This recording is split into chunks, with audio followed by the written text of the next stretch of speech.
Immortal Rising, a cosmic fantasy about two novice rangers who become entangled in the conflict of gods. Link in the description.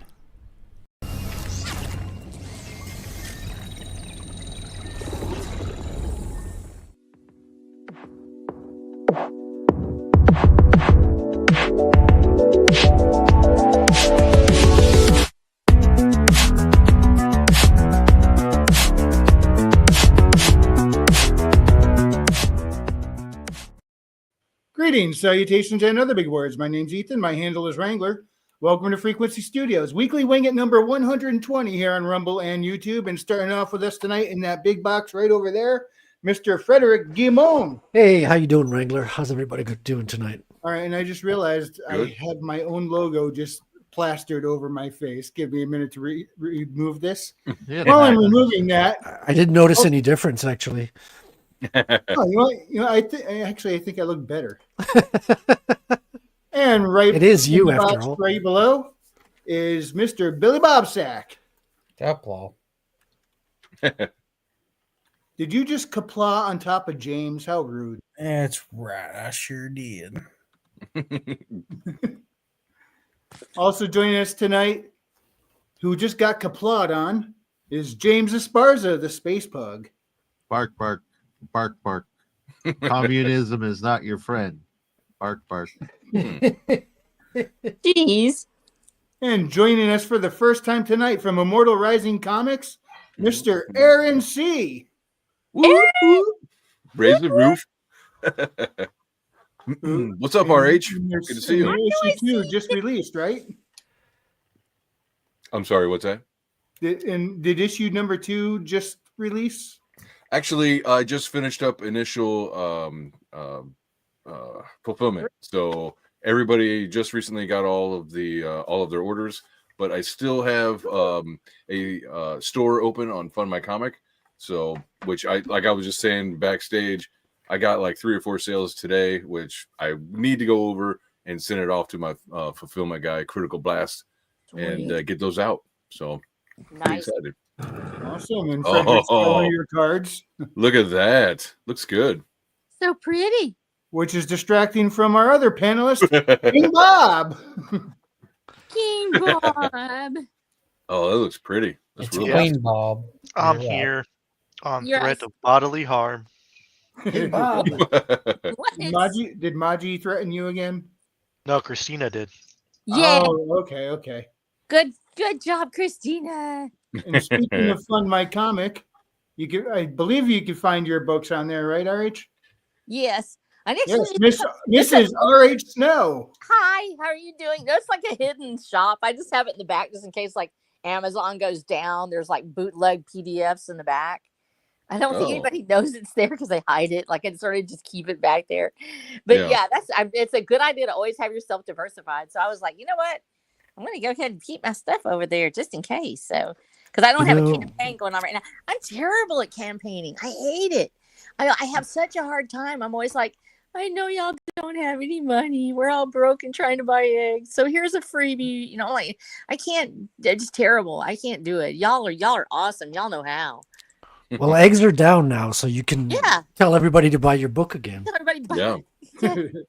Well, I usually end up funding my own. I mean, I actually put my own money into it because I'm indie. So I'm just like, okay, but it's not the same as it is for you guys. Because when you're doing comics, I mean, you're talking about the color panels and everything else. All of my illustrations are black and white. So I can get away with, anything. But I just have to get them formatted in. But you guys have to do the glossies and all that stuff and giant shiny covers and everything Oh, else. yeah. And so it's a lot different for you guys. You have to raise the bucks. For me, I'm blessed that I've got a team that I work with, and I know kind of my editor, Stephen Black and Melanie Callahan, who does all my formatting, and she does the proofing at the end for me, and my artist who does my covers. And then there's me just drawing stuff and sticking it inside, and nobody even knows if it's any good or not. You look at it and go, eh. And you just stick it in there. And so I get away with a lot. And so I've been really pleased that for the most part, I can kind of do what I need to do and get it all paid for. And I don't have an issue. So I'm kind of glad about that. And I just pay it up front. And that way I don't have to worry about, did I get an order out? But I do need to start my own storefronts with my own printed copies, because that's where the money is. That's where people coming in to get second editions and signed copies and hardbacks, which I haven't done yet, and I need to do that. So I'm just here to sit at the feet of the masters and learn a thing or two. Also joining us is Raven Nevermore. Raven! Hey guys, sorry I'm late. Hello. We got Christy keeping us busy in the chat. She called me out. Yeah, I was a couple minutes late. Sorry about that. But we're here now. Now what? No. We made Oh, it up it's- in it's- extra it's got the guests, logo over my face. Christina. I hope we made it up with all our extra guests tonight. Yeah. Full A lot panel. of people. We've got a full house. We got a bunch of people tonight. Very skilled individuals. I know, but I won't be able to stay too long. I've actually got a book club that's tonight. I didn't know about this thing until it was sort of like, oh, and it showed up, and some dude that was Oh, like, boy. no, it's scary. It's oh my gosh, it's so scary. Because I showed up and I'm like, they're doing a book review, and I'm like, oh my gosh, they're doing it online. And I don't know if you ever have like crippling fear, but I do. And so I'm always like, really, it's horrible, but people are just telling me they love it because they're just patting me on the head, and they just like, it's okay, she's special, and then they tell you lies. So I'm really I know where all the typos are, because actually the first edit ever done, and it was I had a great editor, my first guy. He ended up going back into the news business, but Art and David Tallis, the first one we did was during COVID, and he didn't have access to a computer. His was dead, so he ended up having to do it on paper and sending it to me, and me doing the redlining on it. Well, anybody who knows me knows I'm losing my eyesight. So literally there are typos in this thing. It is amazing that this thing ever passed muster with anybody anywhere. And so I did him. He sent it all back and said, do this. And I went back in and edited a bunch of it myself, and then sent it back to the formatter. And so there are typos in there. So I'm going to point them out tonight. This is like the world's biggest beta read ever, is what I said. Is I've never done any marketing on this thing, because I'm trying to get the series finished before I actually do the marketing, but people have started reading it. So I'm like, okay, cool. So now we've got this whole series out there, and I'm telling everybody, if you find, like typos, tell me, and I'll put you credit you in the book, in the second edition when we do the hardbacks and everything. So I've told people that. So it's like, hey, be my beta reader, y'all. You have to buy the book, but you can do it. And so that's why I end up giving away so many of them. I'm like, oh, here, just go ahead and read it. But yeah, it's been a lot of fun. But with this coming up, I'm kind of a little nervous tonight. So I probably won't stay on too long, because I have to try to make myself pretty, and that's not easy. And anybody who knows me, I know, Christina. Just come, y'all come if you can. It'll be at 9 p.m. Central. Just say comforting words. Tell me to breathe or something. Just Well, breathe. Christy says, okay. Did everyone like the stream? Yep. Listen to the nice wolf lady. Yay! Yeah, so I originally was going to be very excited for tonight over a certain topic, Uh-oh. Yeah. Hmm. because that? Nintendo had a direct for their Switch 2. Oh yeah. But then the prices came out, and now it's still the same topic, but my excitement level is very different. Understandable. Yeah. That's understandable. Mm. We'll see how Yeah. much actual pushback happens. Yeah, I mean, I don't think I've ever seen Nintendo get this kind of backlash. I mean, maybe over other end, but that was a very small portion of their fan base. But I mean, beyond that, Don't Nintendo always do this, like a big hit and then followed by a miss? Yeah. It seems like Well, it Wii U was a bit different. It was just horrible naming of your console. yeah, I mean, I guess it wasn't a horrible console overall, and it had some pretty interesting attempts at stuff. But their biggest problem is I didn't know the Wii U existed until after the Switch was out. Because I heard Wii U and I just thought it was an attachment for the Wii, and so I didn't even know about it, which means I still haven't played the remake of Metroid 2: The Return of Samus. Oh, I want to play that. Yeah, I do gotta get too. on that one. Oh no, wait, that one was on the DS. Well, What was the one I missed? Wasn't there something I missed on the Wii U? No. Return of Samus was Samus Returns was available to play through the Wii U, but I didn't have a DS either. It was originally on the DS. I have not even played any of the Metroids, and that is my failing as a gamer. There's two things I really feel embarrassed about. One is that I've never played any of the Metroids series. Secondly, that I have not been able to even get past the first level in Dark Souls. Not even barely. And Well, on the flip side, I've never played Dark Souls. dude, I don't know why it's so hard for me. I think it's because I'm used to the Bethesda setup. I've been playing it for a while. I'd done Elder Scrolls, and then I switched out to Dragon Age, and then of course I did the Fallout series, and so you get used to the setup. And so I switched over to Dark Souls, which I did it because I wanted the challenge anyway. And then I'm like, snap, I cannot do this. It is so hard. And like people that are in my family, like my nephew, who's like like an army, airborne and everything like that. And he's super cool. And he knows what he's doing. And he's always like, just poke him in the booty. And I'm like, I tried. Just poke at that one dude. You just poke him over and over again. I just got stomped. And I'm like, you know what? I'm out. And then I realized this, my eyesight's getting bad enough. Like I have to sit right next to the TV to see it, which makes it kind of harder to game. Yeah, I can imagine that would. It is difficult in general. No, you don't get the full screen. So you're right up next to it. Like, so you can read tiny print. Like when you're doing, Oblivion and everything's in writing and it's all curly, and you're trying to read it, you're like, what? And so, yeah, so I have to do that. And so it really takes down the ability if you're playing as a stealth player or a sniper, like I do. Usually in Fallout, I always play sniper because I just love it. And so, and same thing I did in Halo and everything else. I'm that player. So that one where you're like, spotting something at 300 yards and this is tiny little speck on the screen, it just doesn't work. And so I'm like, dude, what am I going to say? So now I've been, like banished to Minecraft, where just poke bricks and wait for the, creepers to come blow me up or something. And Stardew Valley, where there's like a zombie maybe. So, yeah, so it says, what a sad, that's going to be on my tombstone. What a sad end, to a gamer, Oh. They had to play Minecraft until they died. I'm hoping to get this big. Maybe that'll happen. But, yeah. Aaron, are you a Nintendo fan? Who, me? You. Yeah. I mean, I guess I was just playing Mario Kart 8 earlier with my son. So we do have a Switch, and but mostly it's like my son's on it now. Mostly before that, my daughter played a lot of Fortnite on it, with her friends and stuff. Now she's more into VR. So I don't know myself. I don't play it very often unless I'm playing it with, one of my kids. So otherwise, I play Final Fantasy 14 on PS4.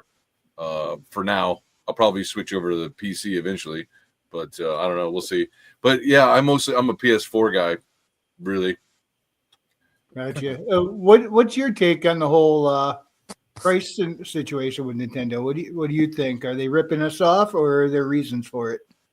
Well, I would say that right now, I would say that they are kind of gouging, but there's not much you can really do about it. So, and the reason I say that, actually, if you go to my show from Sunday, this was a topic, and one of the guys that was on my panel, Chris Fisk of Infinitel Chronicles, he used to work in the video game field, and so he brought up some really good points. Is like, because some counterpoints is like, well, in the 90s.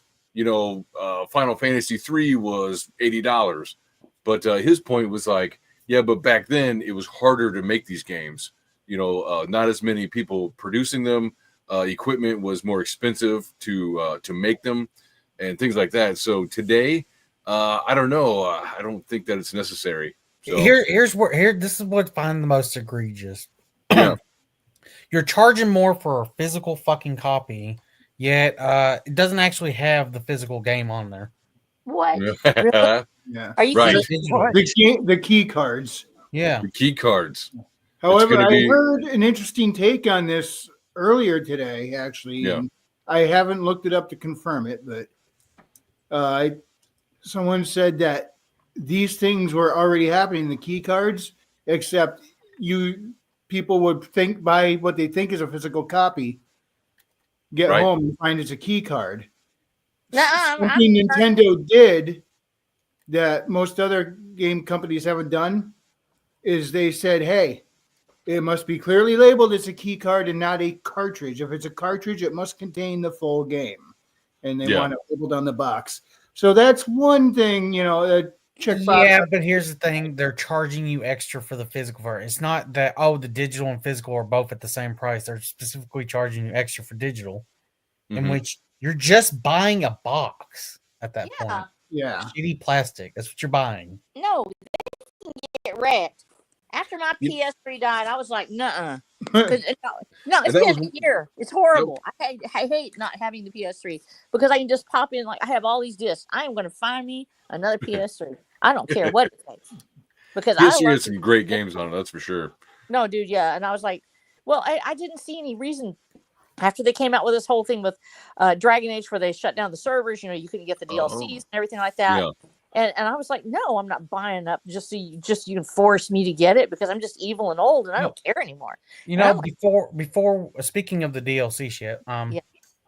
with Ubisoft, I reminded some people of this that the Avatar game that came out with, I think last year, Uh-huh. when the first DLC came out, you were no longer able to play the base game unless you purchased Yeah. the DLC. Wow. They What? have the same thing. Yeah, Seriously? That's messed That's up. messed up. You can look it up. It's a real story. It's a real thing that happened. Did that ever? And Did that, one of the things did that that I backfire, brought- or did they What's that? keep it that way? From what I don't remember. This is months ago, so I don't know if they ever fixed it. I'm pretty sure they didn't. Okay. Yeah. And they just So left one it. of the things that I brought up on my show was like, in Final Fantasy 3 in say 93 or 4 or whatever it was, I don't remember being 80, but we'll say that it was. But with that $80, I think I remember buying it for $60 in the mall. But so anyways, but with that purchase, you have the physical game, right? And you also have the beautiful map, right? This big expanding map that had two sides that were completely covered because you had the two worlds. If you guys ever played Final Fantasy 3 or 6, whichever one you want to call it, right? And then you also got this beautiful booklet with all of this amazing art inside of it. And you don't get any of that anymore. Like now you get a chip if you're lucky, I or like, remember getting manuals fondly. Dude, I used to with look all- at Yeah. with the And old with Assassin's GTAs Creed, and you had to stuff. pay $10 for Also, the digital map. Yeah. Also, I'm gonna assume that they were probably using some of the most advanced technology that was meant to be played on some of the most advanced Yeah. technology, at least At the time. consumer grade. yeah, Nintendo doesn't build their products off the most advanced technology. We're getting 1080p to play off of on their little screen there. They were showing off the difference between Breath of the Wild on Switch 2 and Switch, and it is so minimal. You actually have to kind of really pay attention from time was to yeah, time. it's only a few seconds faster. It's not Hold that on. It's fast. few seconds, and you get James. a wider screen, James. 1080p, which been around for like what 2 decades now. Yeah. So No, James, is it I'm- very much like the PS5 Pro one that they tried to remember that? When you're like I'm- looking I at it don't with the know. microscope, you're like, I guess you can kind of see a little bit in the background that no one's gonna notice. Kind of. Like it just looked like there was it was wider, and there was a change in color. That's about it. All right, well, I'm Well- going to call this one out on the $80.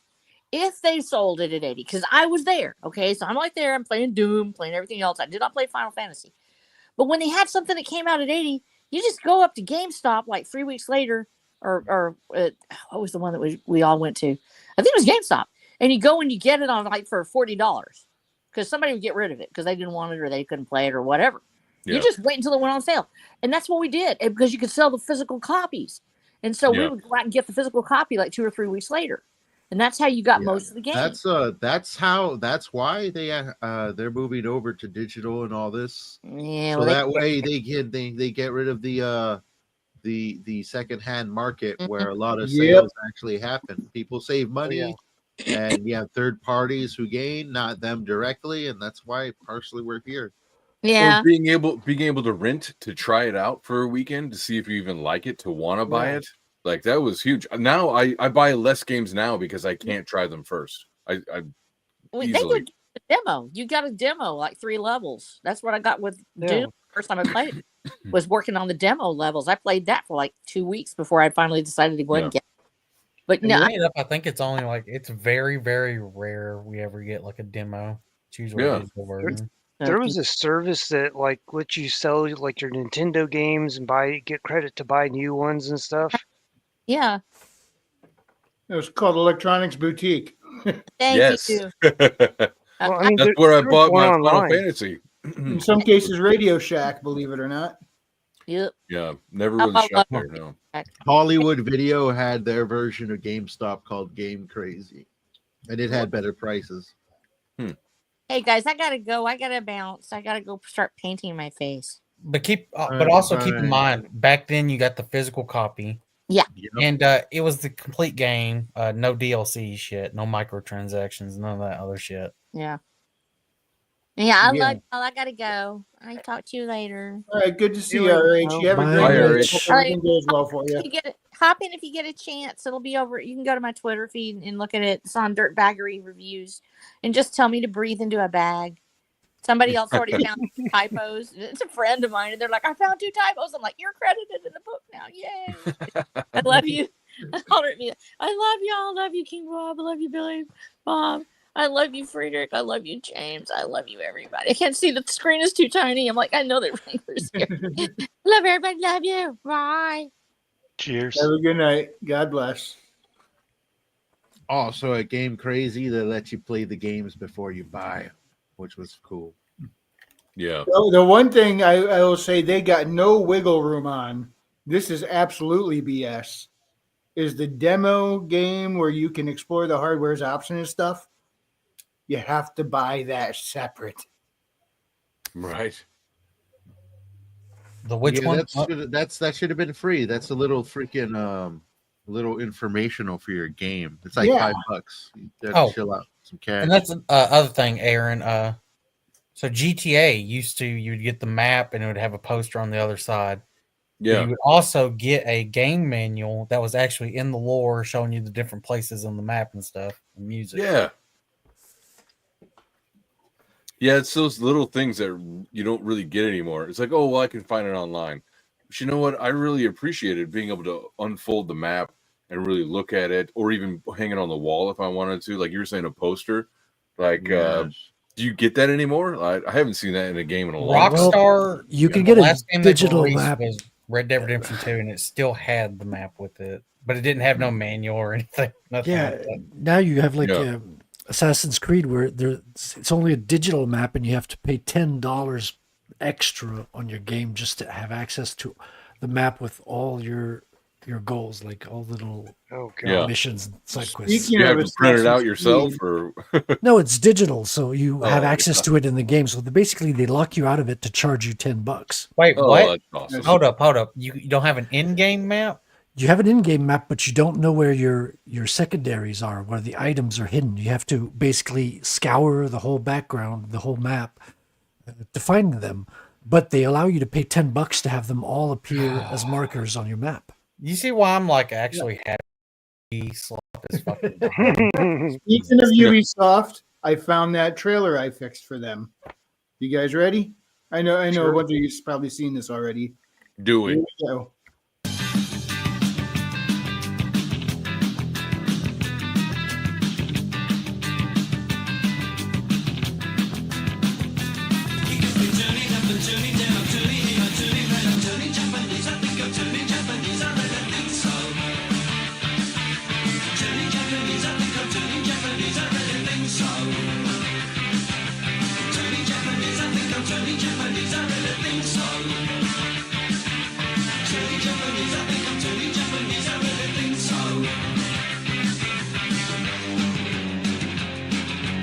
Assassin's Creed Shadows. Culturally appropriate your copy in November. back when it was supposed to come out in fucking November. Yeah. Yeah. They're like, Yeah, oh no, February, like Black 10 History months Month. ago, I Oh think. no, April or March or whatever the fuck. It's also tiresome. Yeah. Ugh. I'm glad I could give you a good laugh, Christy, after you Made your poor cat brave the sound of a vacuum cleaner.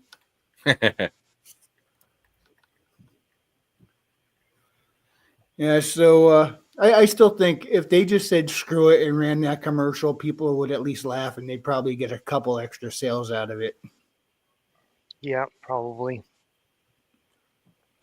I don't know. I I just said it know, wouldn't make the game any better, but people would laugh sometimes. Frederick, what were you See, saying that that's they a were sale. hiding now? That they may have not even broke 1 million copies sold? Wow, Yeah, because that's really bad. so they switched numbers early on. Like the first reports were coming in, they had sold 200,000 copies, which and then they switched and they started talking about we got 1 million players. Now, players includes people who have like a equivalent of Game Pass, right? People who receive codes, people who got free copies, promo People who are copies. playing the Ubisoft subscription thing, I'm pretty sure it's including that. Yeah. So, and nobody ever reports players. It's numbers sold is what you want to brag about. But the numbers were so bad that they had to switch and try to obfuscate and try to complicate things to hide the fact that they were just horrible numbers, terrible numbers. Even their critics, the worst estimates, were higher than what they got. So what you're saying is back then I was right when I was saying this would be as bad as fucking Star Wars Outlaws, who, by the way, also only sold like 1 million copies. Oof. Terrible. Yeah. It's the game doesn't even even people who like it, they can't say it's a great game because there's the mechanics are really problematic because you can hide easily when people are following you. You just have to skip a level and they lose you instantly. Sounds like a Ubisoft game. Yeah. Hmm. Keep in mind, I played Origins, Odyssey, and Valhalla. Yeah. And 75% of the romances are gay. And I think the only romance you can get with the chick is another chick, lesbian romance. Oh my gosh. So it's super gay. Right? You're just a 6-foot black guy going to Japan. You're either killing Japanese men or fucking them. That's, excuse my language, but that's why this game failed, guys. See, what they should have done is they should have leaned into it as a meme. Like you go into a town and they're like, hey, well, we're racist. You're black. You get out of here. And then you gotta first put on mud on your face to make you look white, walk around. People don't notice at first. Oh no. And then you have to help people Mud. and gain positive reputation. You just got to play the Blazing Saddles route throughout the entire game. Yeah. And it's all about you, Diddy. Dude. Is this guy supposed to be basically Dave Chappelle on SNL when he's trying That's how to you be say the white person? Ubisoft. Yeah. Yeah. In fact, Excuse me you while I know, whip this out. Now that I'm thinking about it, like a well-made Blazing Saddles game could be very fun. James, I think you're a genius, man. You take Red Dead Redemption 2, Yeah. turn it into Blazing Saddles, and I love There it. you go. There's So, modern fun- attention. I think it would kick off the Golden Age, to be honest. Well, I can't wait for Assassin's Creed Congo, where I get to play an Eskimo. Fun fact is, my friend I was talking about earlier, Chris Fisk, he was of Infinitale Chronicles. He was when he was doing games, they sent him over to Japan for a full year, and he was a part of the team that created the Bible for the Japanese Assassin's Creed. Now, when he came back after his year-long assignment, he was like, "Okay, here you go. This is what we have. We visited all these places. We got all this lore. Thinking that they would go with like a ninja or something like that, Assassin's Creed, and instead they took the Bible, the notebook that they came up with, and literally just threw it over the back of their fucking shoulder and Like said, Luke Skywalker's lightsaber, this Luke Skywalker is the lightsaber, Whoa. and they were like, yeah, we're gonna go with something else. And he's like, are you serious? Wow. We don't like money anymore. They We saw paid this- for him. They paid Come on. for him to stay in Japan for a full year. He's talked about it on my show before. Like, it's How crazy. wasteful could you be? Yeah. Well, I mean, they don't care. How much write-offs do you need when you're a giant corporation, or at least a multi-million-dollar corporation? Money is not. And you know that the fan base would have loved to play a good shinobi role. the whole point was to be a ninja in Japan. Like that, I think that's where he was coming at it from. And then they were like, "No, black samurai, get out." Dude, oh, people and the been asking- ninja in the story is like, very masculine or even potentially a tranny. It's like, wait a minute, where'd this even come from? Like, you guys are just making this up. That has nothing to do with the full year that he spent there in country and all this other shit. I don't know. He's still pissed about it now. That's why I've heard so much about it. Did People have you been hear looking that for- voiceover work? No. People have been looking forward to a fucking assassin. This should be like the best selling Assassin's Creed ever in the world. Yes, it should. Because Yeah. People have been asking for this fucking an Assassin's Creed set in fucking feudal Japan Mhm. for over a decade. Very, Yeah. very long time. Everyone's Yep. been hoping for it. You finally do it and you fuck it up so bad. Good job, Ubisoft. Give a round of applause. It's like they want to fail, like all I these mean- companies, Disney and all these major corporations. It's almost like they're trying to fail. It's so weird. I believe that they were infiltrated by Chinese investors that said, "Hey, go down this road, Yep. and we totally won't try to sink your entire industry and then sweep in and take it over from you." Sure. Yeah. That makes sense. Or at least, I don't know. Actually, I would say it's probably more of like a cultural demoralization. So that's one of the That's things exactly what it is. that we talk about on my show. In fact, the whole opening of my show is about this demon of despair and who has trapped me in this dungeon. And the whole point is black pills, rain from the sky. Like it's the cultural degradation, the demoralization of the West. And that's what I think a lot of that is because a lot of these these master degree, these people that came out of the past 10, probably 15, 20 years now, they've all been communists. Whether or not they said they were, they're working as foot soldiers for the communist agenda. Oh yeah. Or Marxism, whatever you want to call it. And unfortunately, it's come to the time where we are finally standing up and fighting back. In my opinion, I see it more now than ever. Hell yeah. And speaking of standing up and fighting back, we got Fu Man Blue joining us in the chat. He says, "Hey, all, good to see you, Fu. How you doing?" Hey, you What Man up? Blue. I'm still not sure who's got the better screen name, Fu Man Blue or Billy Bobsack.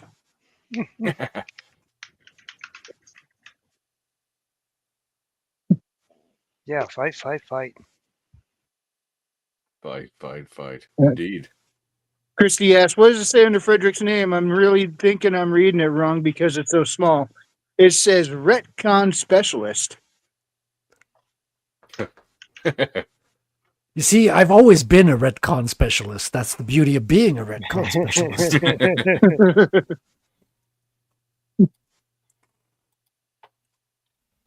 You retcons that quite well. Thank you. Thank you. What are some of the worst retcons you could think of? Oh shit! Star Wars, everything, Palpatine. I was gonna say. literally everything in Star Wars. Disney Star Wars.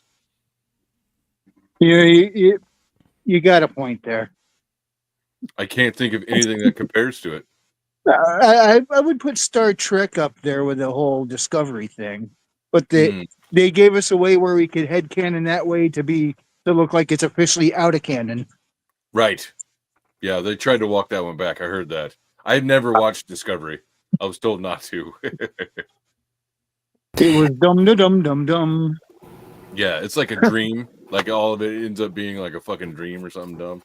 And none of it. No, it was done in an episode of Lower Decks, of all places. Are you serious? Where they did something and it says it turns you in, it swaps you into alternate version of things from other universes, and the wave went out and it turned one of the Klingons into the Discovery Klingon. And technically it's not officially out of canon, but they're never going to acknowledge it again and let people look at that as the erasure from canon. I think Right. even the guy who worked on the show said, I knew what I was doing when I put that in there, you know. The what Yeah. show? But they won't admit it's Discovery. Yeah.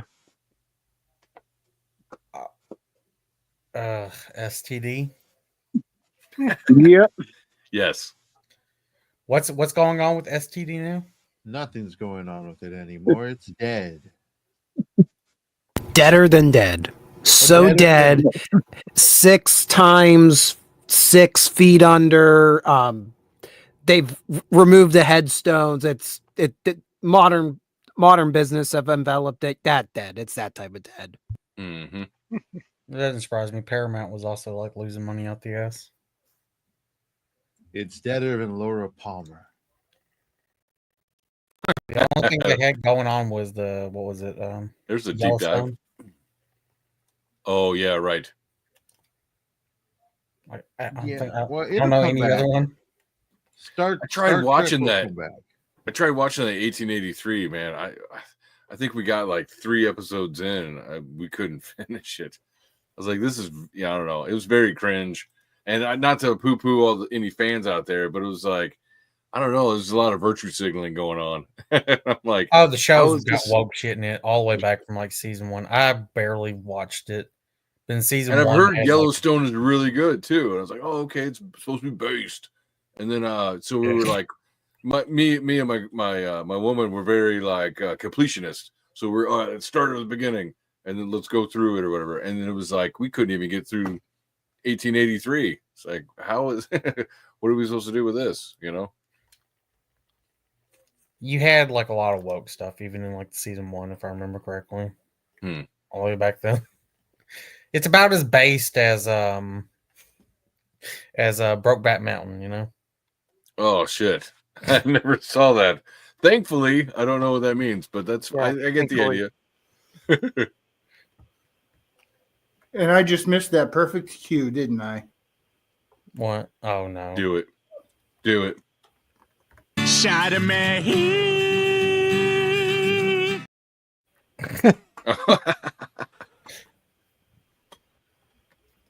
I had the longer version where he sang the whole song, but I ditched that the other day. It's good. Oh boy. Well, what's else also in the news? You Superman. had something on your mind, didn't you? On what?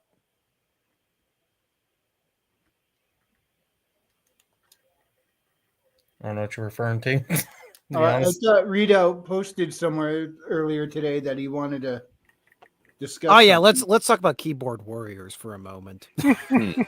Oh yeah, he hates grammar Nazis. Oh yeah, I hate them. Yeah. It's pretty ironic when I'm having to do battle with a certain group of people who are fighting over a video about a person fighting. That's, well, group of people, but a literal phrase. That one nowhere. Anyways, so I posted a video this past Friday, and it's the start of a new series where we're talking about military veterans from my local Tri-County area, just highlighting their services and their contributions.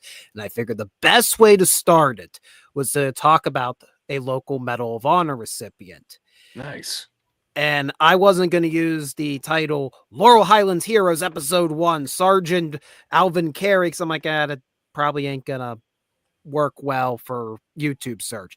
So for whatever reason, my brain decided after mulling it around a bit, okay, man takes on German pillbox, wins Medal of Honor. That's how I decide to make the thumbnail. No sooner does the video go out, you got the keyboard warriors go there. Oh, you do not win the Medal of Honor. You earn it. It's not a medal. It's not a raffle. You have dishonored veterans. And I'm like, oh, it's going to be one of them nights, isn't it? And then I thought I was an isolated incident, but no, it has continued on in a local hate book group. I don't call that social media outlet Facebook. I have always called it hate book. And I'm getting the same like copy and paste responses. They're like, you earn it. You don't get it awarded to. And I'm like, so, if we want to play grammar, win and earn are synonyms of each other. So read out. Sounds like you're bragging about a great engagement post that you made. Apparently, yes. Yeah. This is the world I Wait, live so in. you found the Karens, the Facebook Karen group of who go around and are upset about Medal of Honor, how you say it, right? Yeah, it's just so ridiculous. It's just like, what did I do? Like, one word, and it's not even the actual title of the video. It's like, if you watch the video, it's not the title of it. I just use this just to try to give it a chance of having an audience. Welcome Right. to the internet, Right. son. Yeah. One thing I've noticed is people who enjoy arguing thrive on semantics. I don't know. I don't normally not engage. necessarily good at it, I've but- got them before.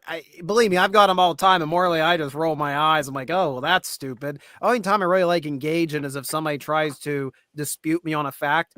Like that one time somebody declared that I was destroying or I was warping history by calling the weather conditions of Valley Forge a mild winter compared to the winters of Pennsylvania. It's like, oh, where'd you get that from? Are you dishonoring all that they suffered through? And I'm like, you time stamped where I have the footnote.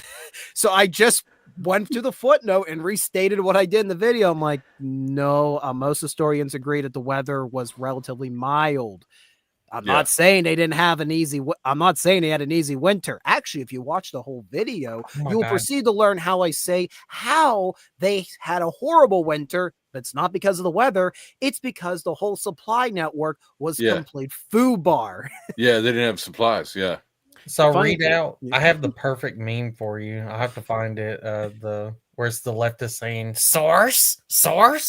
Yes, I thrive on sources. No. Still doesn't sound as bad as like commenting on Disney Star Wars. Well, I've almost thought of a. Pure fury. I've almost thought of a. Well, I didn't think of this gag. A friend of mine is trying to say, if you want to do a gag every time somebody claims you're disrespecting veterans, do you want to get like your father or your grandfather, or just get a friend of yours that's a veteran, and they're like have to awkwardly like read from a script like, I support this statement, but it's like, like in a joking way, like, oh God, why do I have to be on camera for this? Well, they like, say I'm but saying like, just in the right hand of the corner, there's like a musket, period frame. we're gonna have editor Chan bearing arms and pointing at the audience. I don't think I want to give her a brown best musket. That may not end well. So, anyways, that's just my little micro rant. It's the internet. It's all hilarious. It's just, hey, if it means anything, whenever I get these robotic nitpicks, usually that means the video's about to take off. So maybe There we go. play through. That's what I'm It saying. happens every time. It's engagement, man. It's like they say if you want the answer to a question, don't post the question, post the wrong answer. It's true.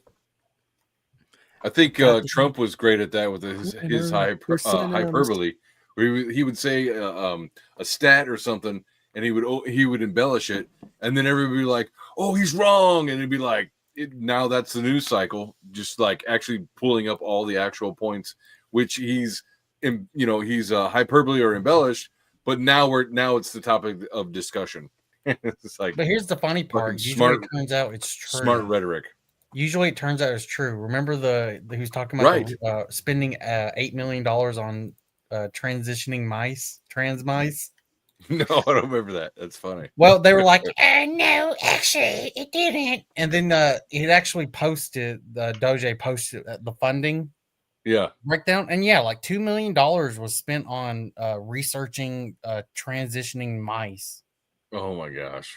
It was a real fucking thing. China. That was being. And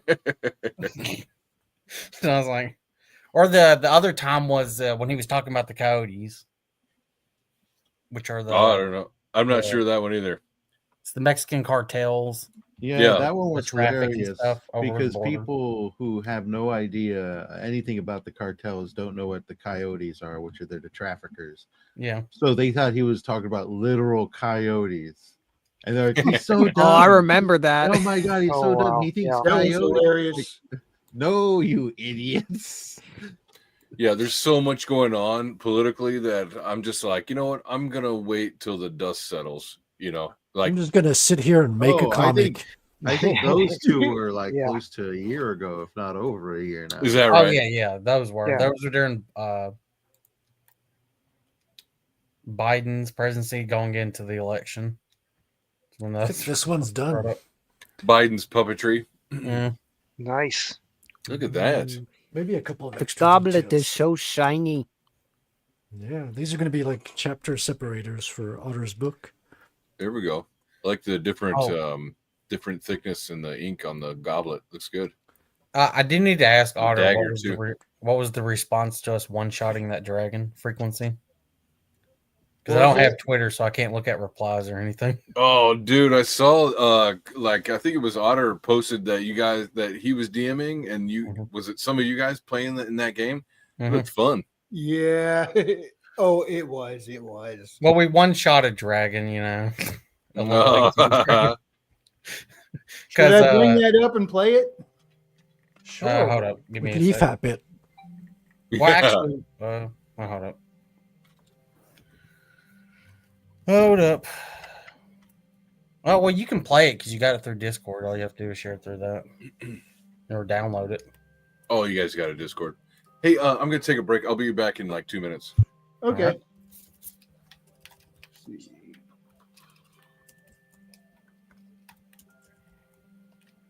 We killed the fucking dragon. It couldn't stand. We had a power gamer in our party. Always is, man. There's always a power gamer. He was allowed to make 15 potions of magic missile. Wow. Who allowed that? Otter. Because it's an alchemist class, which they can make potions and all other shit. And specifically, he house rolled it as long as like we upgraded the shop and stuff, and Nikolai's been doing that for a while.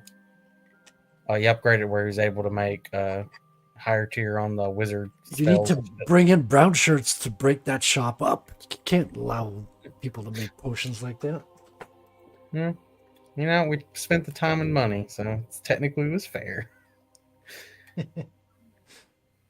Yeah, it was all by the rules. By the book. Funny enough, we only lost in that entire battle. We only lost 2 units, which are 5 dudes, and it was 2 units of skeletons. So we only lost 10 skeletons throughout the battle.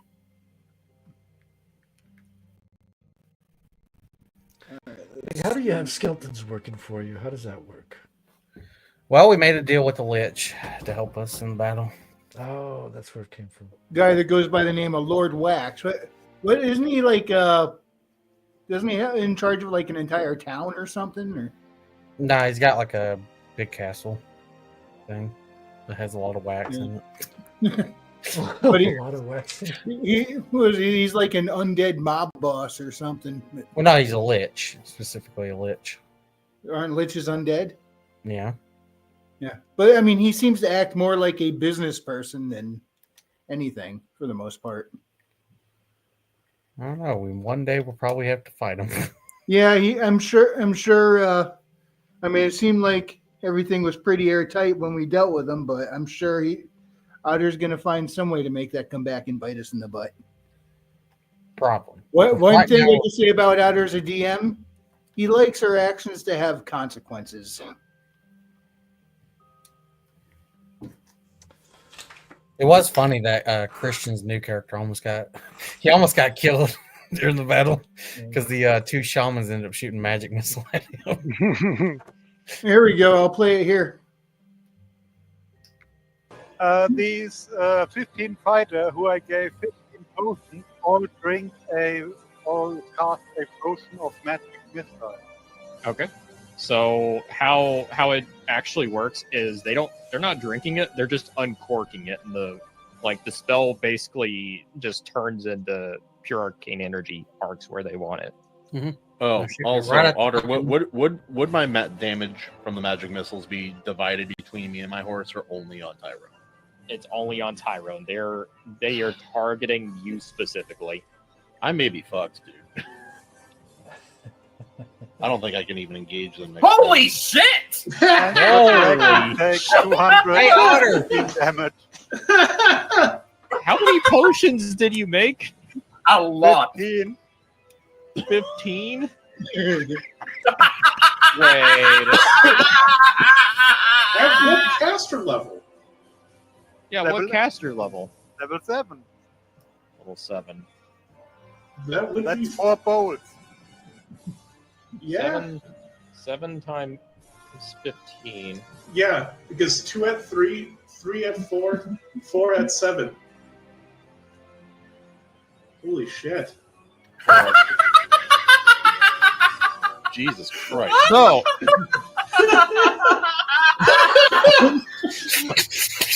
Fuck you!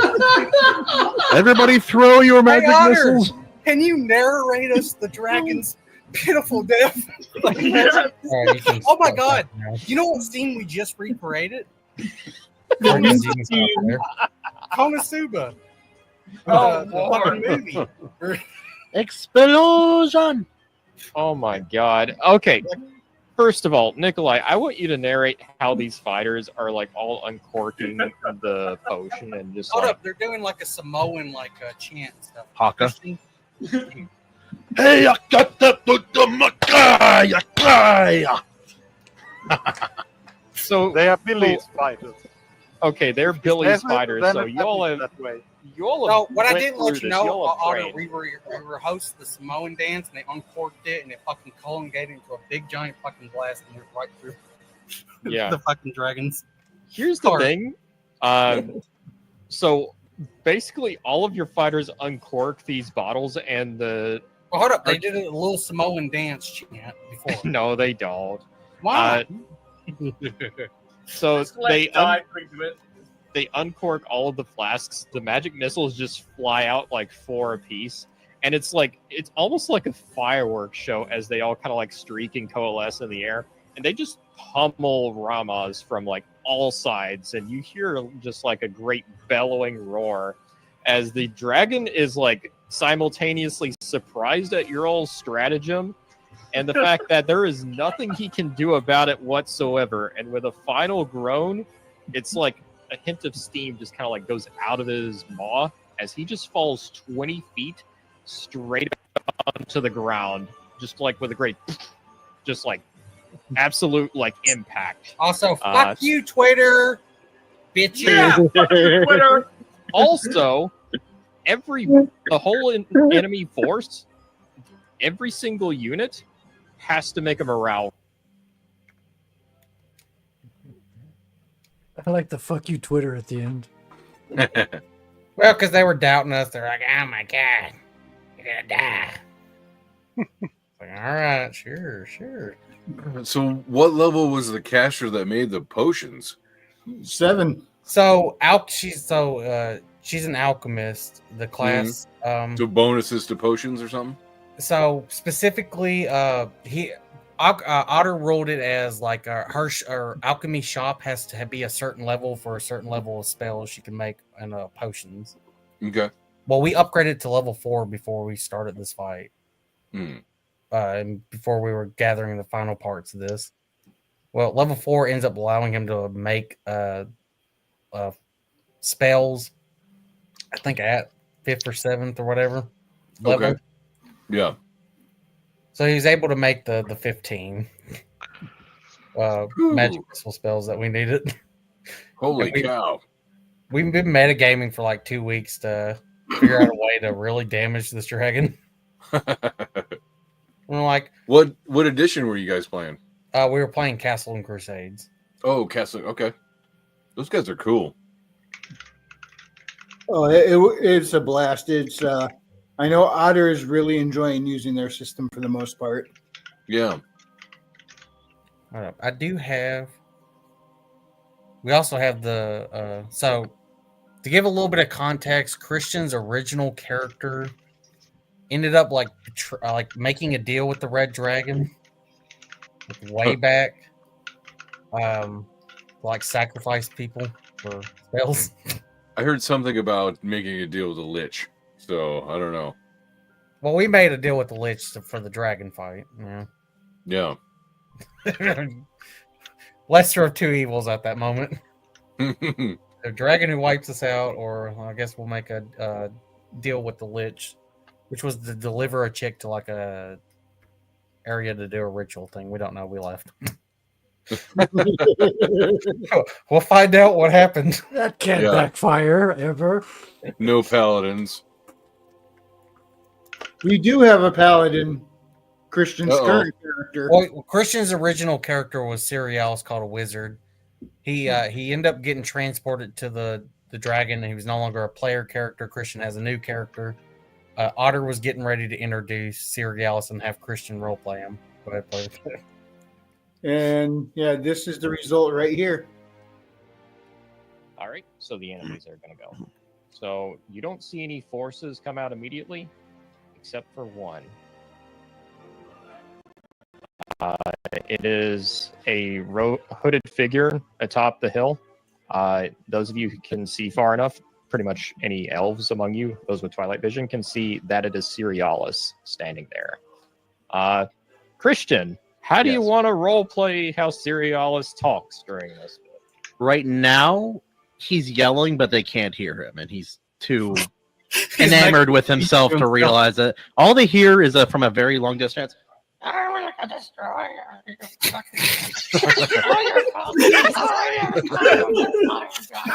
Yeah. So they don't really hear him. They just see him jumping up and down and yelling over a distance, and magic is cascading around him in a glorious effect. But they don't really. It's too far for them to effectively hear him. They just hear. Fuck it, it's not for them anyways. It's for him. Like just Yeah.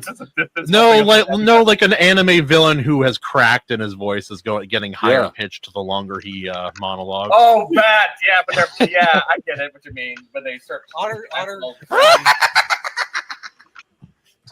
Otter was like, "Oh man, I'm gonna have him introduce him with this great speech 300 feet away. No one could hear him."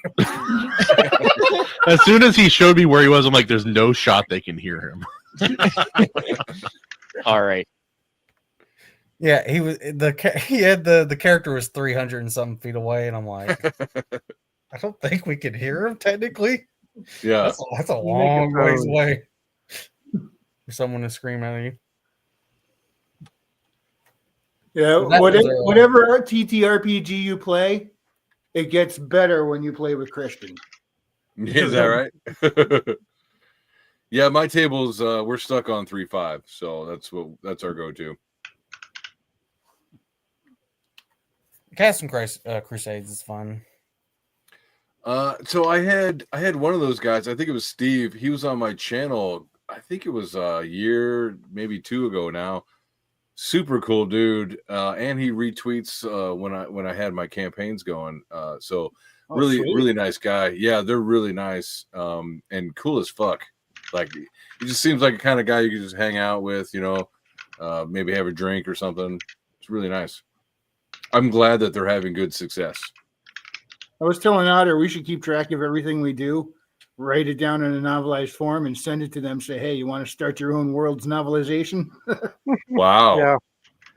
Don't know that we'll actually do that, but I mean, it was just an idea that popped Be in my head. surprised. Like, TSR had a whole bunch of novels to go with their games. Definitely did. Yeah, I don't think that Castles and Crusades has that yet, or even turn into a module. So We've actually been. The system's actually been really good because we've lasted. Right now, it's been 26 sessions every week. Yeah, it's been good going for on you guys. And it started with a one shot. Yeah, it's been going on for I think like. And now it's turned into a year. game of Civilization.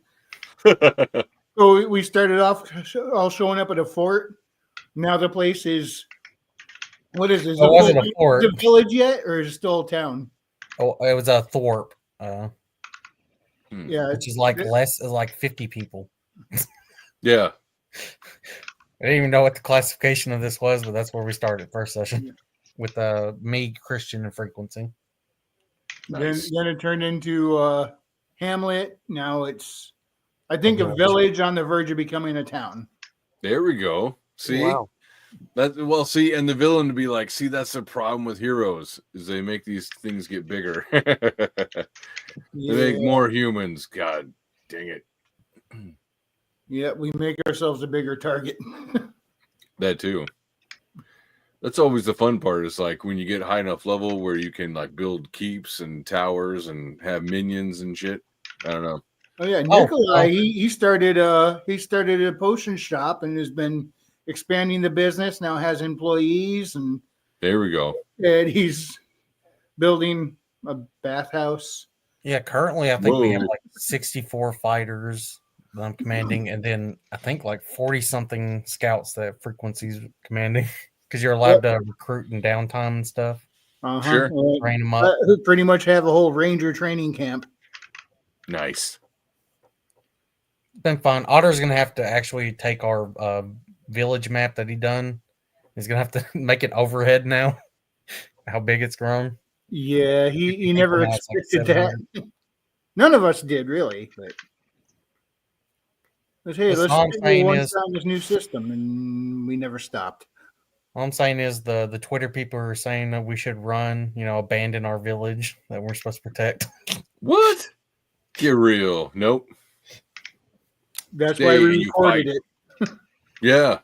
Oh yeah, I specifically told Otter, I was like, if we kill the dragon, like we're posting it on Twitter. That must have been very cathartic for you, Billy. Once we did that, and you knew it was recorded. Yes, I made some clips. Get some clips from it. Yeah. So, Aaron, do you have a screen you want to share or anything? Go over some of your stuff that you got going? Sure, if you like. Let me see. Yeah. I mean, I could share it, but if you could share yours too, and you know where you're going when you're scrolling. Man, through. it would be That's fair. awkward if he didn't like, Let me see if let me pull some up. Sorry. I did not expect to pitch, so let me go ahead and do that. Yeah, but I'm a big fan of your first book. I'm sorry I don't Thank have you. the second yet, but I am looking forward to it. I really want to dig That's into all right. that one. Nice. Man. Yeah. I mean, like it really comes to the first 3 books is an arc, and the story is that first story is complete with this next campaign that is in the works right now. But let me 1 second. Let me present. I can at least maybe show you the campaign. It's on Fund My Comic. Sure. Put that over there. And then where are you at? There we go. Put that over there. All right. Yeah, if you don't mind, I'll go ahead and at least play my trailer, see what you guys think of it. I'll find you, Locutus, my creator.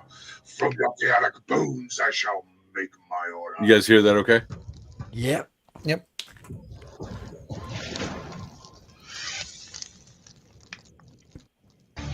Congratulations, recruits. I'm so excited. I don't want to babysit 2 spoiled princes.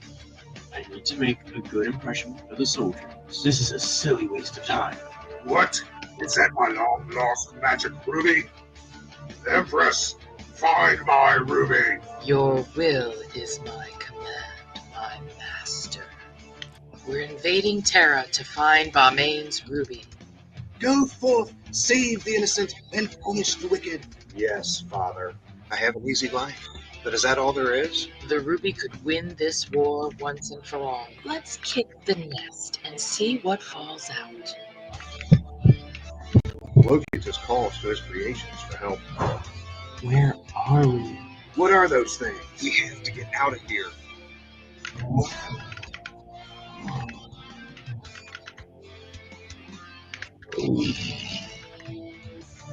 Have the gods gone mad? The Bomanites have invaded Terra. Has the last shard of Locutus' heart been found? The war cannot continue without the heart. We can't risk losing it if it's there. You've come to the wrong place. Terra is under my protection. Yeah. Beautiful. So basically, kind of get the gist of some of the story there. There's a lot going on, but it is based on my role-playing tabletop game that's been going on for a while. And the idea, the main idea of the comic is that we see the same story from different views, similar to what is that, Clash of the Titans, where like you get the god level view and you also get like first level Perseus kind of view. That's exactly what we have here. So you have two point of views on the same story, and the low level one is the main story. So you've got these 5 strangers who are thrown together to have to find a way to survive these crazy circumstances that they find themselves in. So, and then the meta story is you follow the gods as the evil empire, right, led by the evil god, is on a crusade to eradicate his creator. And so the Knights of Locutus is a faction of high level, I guess, characters, right? High level characters. Some of them are gods, and they are trying to fight back against the unraveling of creation, really. And the low level guys are kind of thrust into it. They don't even know what's going on right away until much later on. But you see them kind of work through their own things, because it's 5 strangers, 5 different, very distinct personalities, and they all have to come to grips with working together and overcoming each other's differences, and really kind of figuring out what the fuck is going on.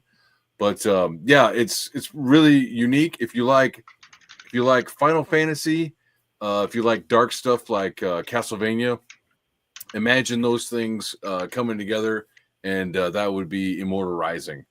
Yeah, it's epic in every way, but it also comes down to the very low level guys as well. One of the best compliments I got was that each person is very like you can tell their unique personality by the dialogue. Like you can tell that they're all very separate, and they have a lot of differences, like class, race, all these things, and they have to overcome those differences to, first of all, at least in this first arc, they got to figure out how to work together to figure out what is going on with the gods. And then the point of view of the god story is like you kind of get like the meta level of, oh shit, we got these bad guys coming in and they're attacking and they're doing all these things. What are we going to do to repel or defend against what they have going on? So, and in the third one, it finally culminates into just, I mean, it's basically 45 pages of nothing but battle, but we'll get to there. So in this one, on this campaign, it is issue 1 and 2. Issue 1 is a lot of exposition, introducing a lot of the characters. 2 kind of carries it out, takes it further, shows them interacting more. It also shows the effects of the initial invasion of the bad guys and stuff like that. So yeah, and then with the artist Jose Garcia, he has a very unique anime style, and that I think comes from his like over 10 years of working in the animation field. So he's worked for like DreamWorks, Netflix. I mean, I don't know, a bunch of animation studios that I don't even know, so he's worked for everybody. Finding pros, don't you? What's that? You just seem to have this talent for finding pros. And what's funny, I will say that it isn't. I will not take credit for this. I will just say that it happened to be maybe happenstance or serendipity. But I met Jose Garcia before he wanted to get in. It was right around the time that he was getting into comics, because he was doing animation mostly, and then he was doing commissions kind of on the side. And I happened to find him after I had the first issue already in the works with a different artist, and then it was taking so long because the artist was like from Indonesia or something, and the government kept shutting down the internet. So it was just like this long drawn out thing. I'm like, how's it taking so long to do this comic? And I was getting disgruntled and all this stuff. And I started looking around because I wanted to keep the momentum for myself on this project, and that's where I came up with the secondary story of the god, the god level stuff. So I found Jose was doing commissions of like D&D kind of style stuff, and I was like, bro, will you do this for me? And we immediately hit it off. And he's like, yeah, actually, I'm trying to get into indie comics myself because I hate the animation field. It's full of sharks and assholes. I want to do my own passion, blah, blah, blah. And we just, peanut butter and chocolate. And, we hit it off right away. And we've been at it since then. So been a few years now, I guess. Peanut butter and chocolate, those are your nicknames that you use for each other, I would imagine. Yeah, I'll be chocolate and he can be peanut butter. So how about that? But yeah, it's been great. And he was actually, for the first time, he was on my show this last Sunday. We talked a lot about indie animation, and he was kind of talking about his experience. We looked at a campaign of a amateur, animation studio or whatever, and we were just talking about it, whatever. And it was cool because I've been doing my own channel for about 3 years now, and off and on, and I never had him on because he was kind of like, he got busy with like he teaches animation. He's got all this other shit going on, so he kind of got away from the indie scene. Not completely, but mostly. And then now he's like, okay, now I've come back with this, 180-page story, because he works like an animator still. So he works constantly. Like he can put out a book probably in 2 days, because he's so fast and all that. But and very gifted, very talented guy. But yeah, anyways, so he's back in it. He's trying to sell his own stuff.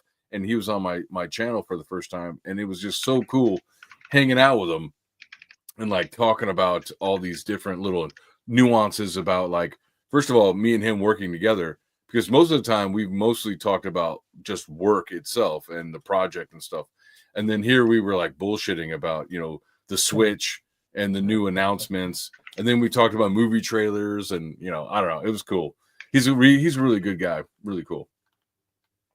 Nice. But anyways, yes, so this is hopefully the beginning of a ongoing series.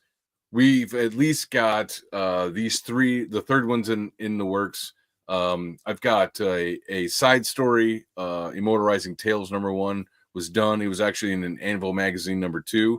So if you guys have that, you have an example of Immortalizing. That's Child of Baphomet. Yes, yep, Baphomet's Child. That was in #2, I believe. Yeah, Anvil magazine #2. Yeah. Yep.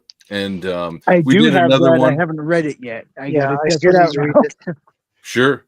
And we also did a short story together in an anthology comic that has yet to come out yet. But yeah, we've got this. I've got another Immortalizing Tales #2 that kind of gives more backstory to the world and all that stuff. So I don't know. It's super exciting, and there's nothing else like it.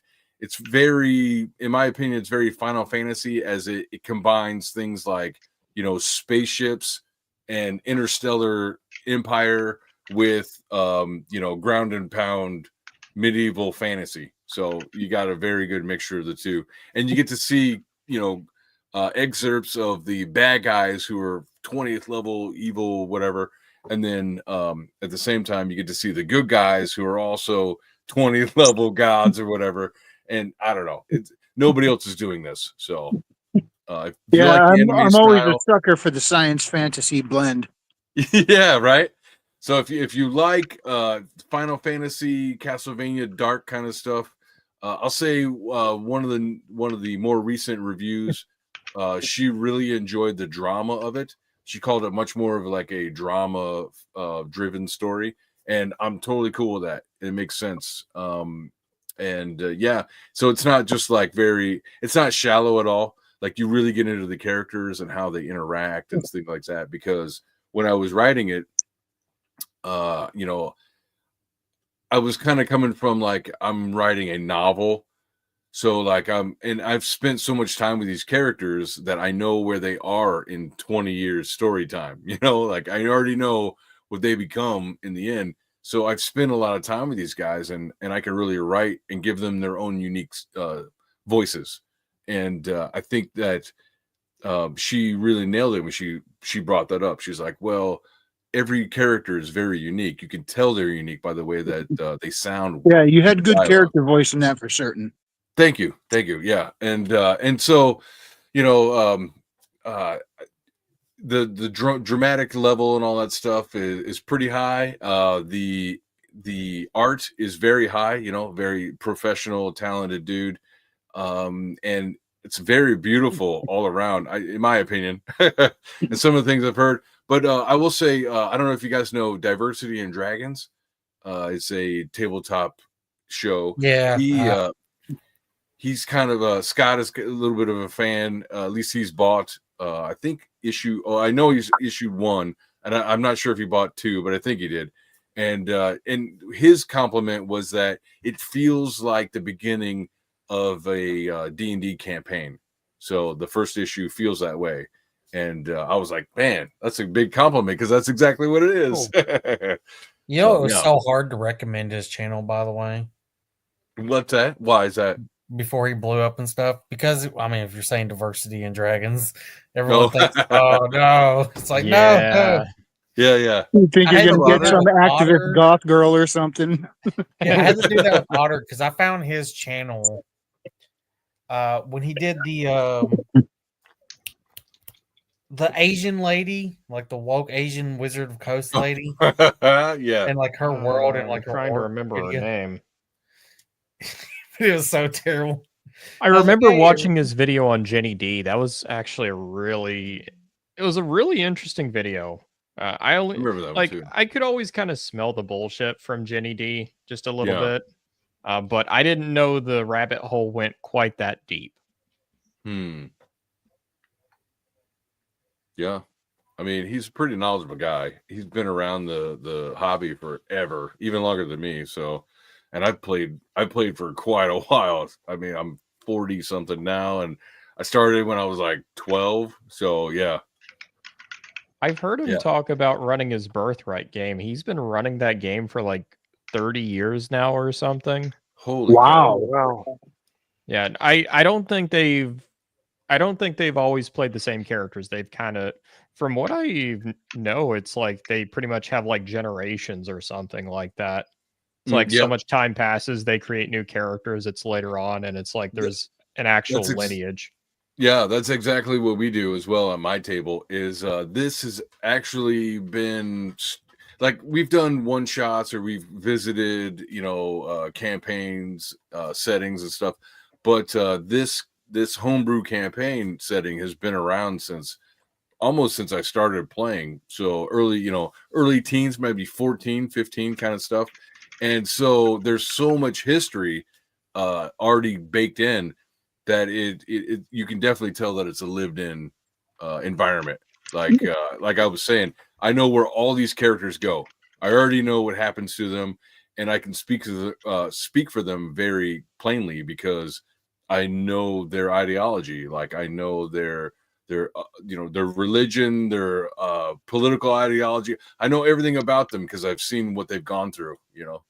I know. I think you and I have kind of like a similar philosophy with like what settings you run. I honestly prefer running homebrew settings. I can run published settings; it's fine.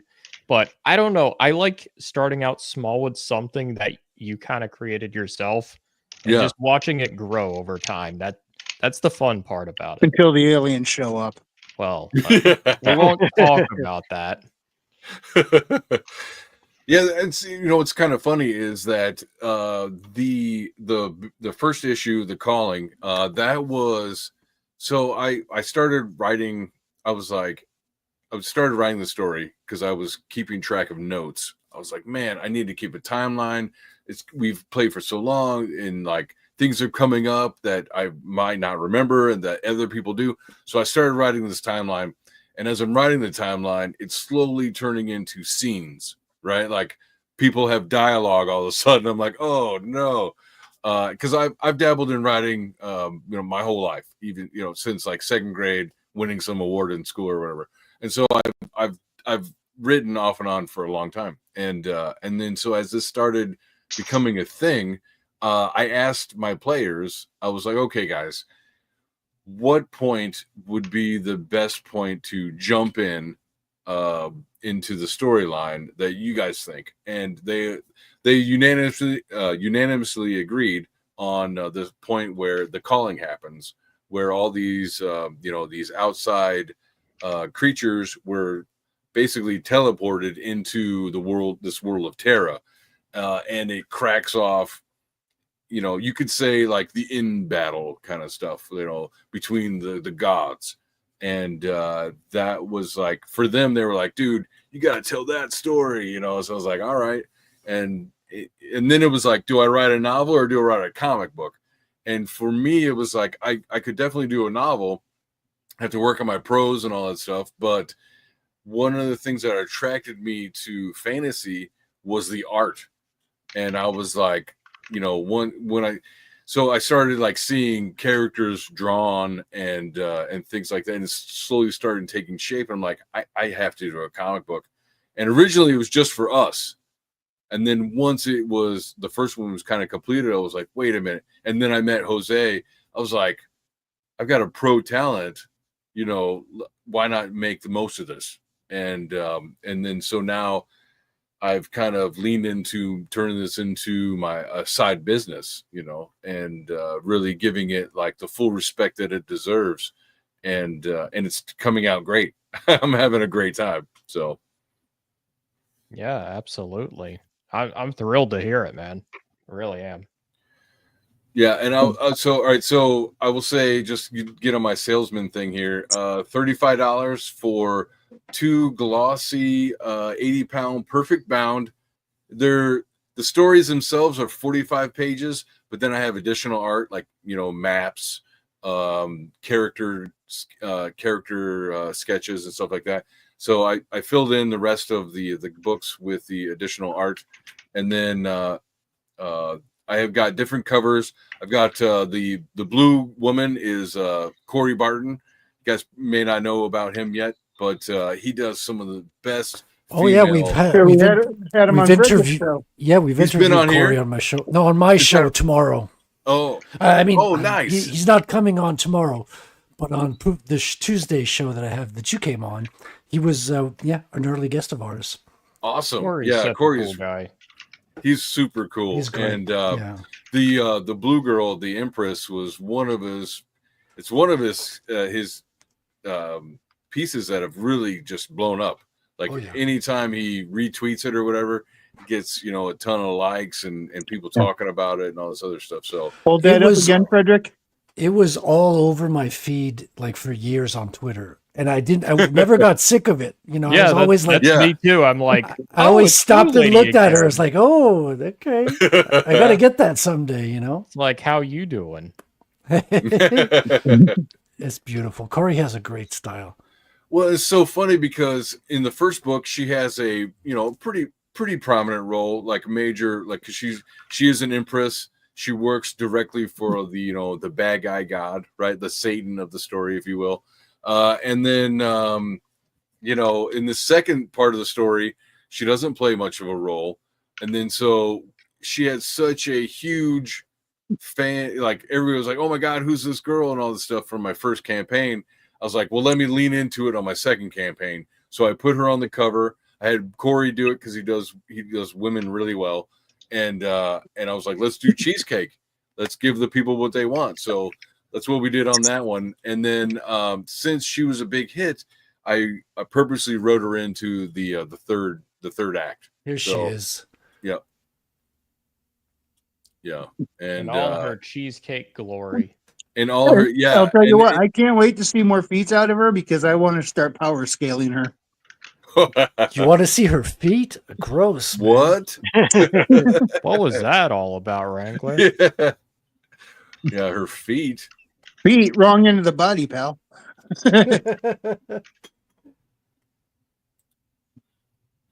Yeah.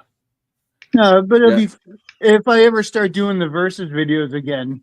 I have a funny feeling she'd be a great contender in there. That was cool. When you told me about that, you sent me that link. I was like, no way, that's so neat, dude. It's great when people in the market actually do things like reviews, or just like you were doing the power scaling and all that stuff. So it's what's up, Guilty Gearhead? Hey, Guilty. Hey, I Guilty. don't know. All that stuff is so fun. I'm so glad that you do stuff like that. The Oh, it will again once I get a computer that's not struggling. Hold up. Do you see Ling Ling down there? Hold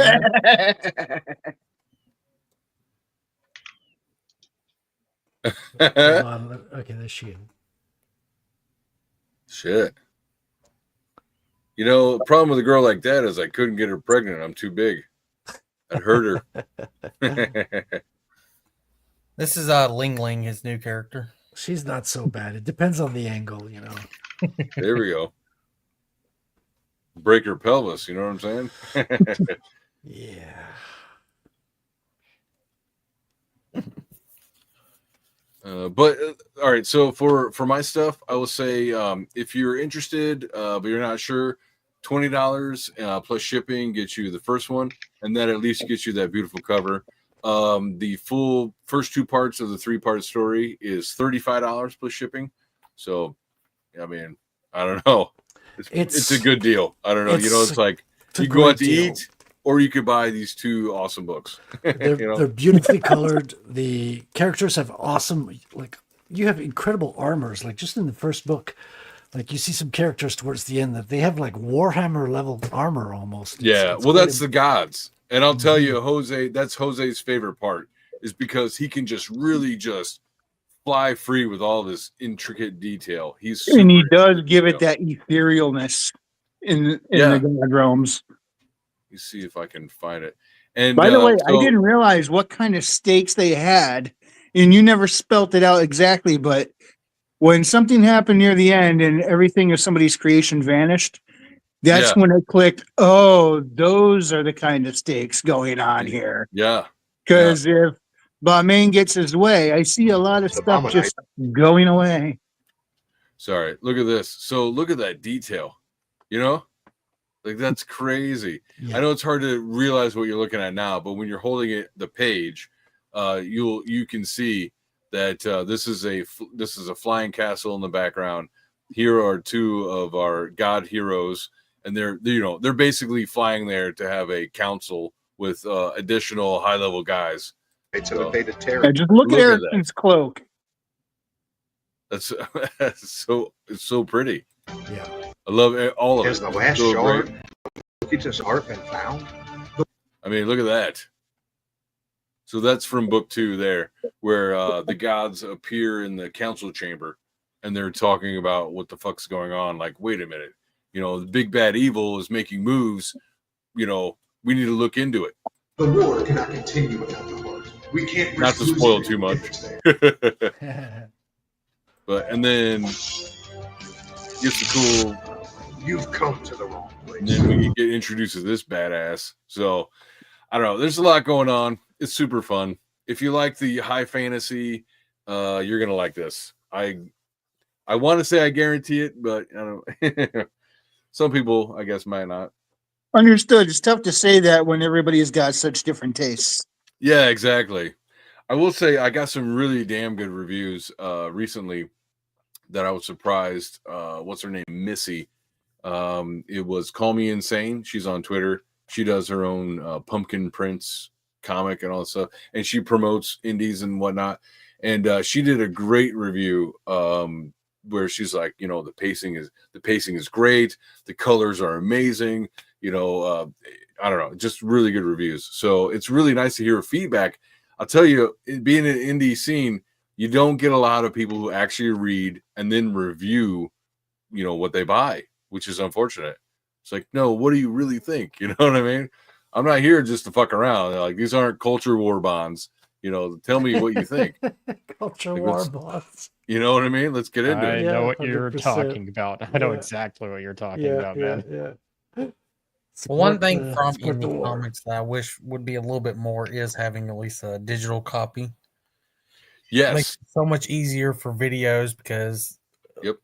unless you're like having it be a floppy, you can't really even scan it without fucking damaging the book, you know? Right.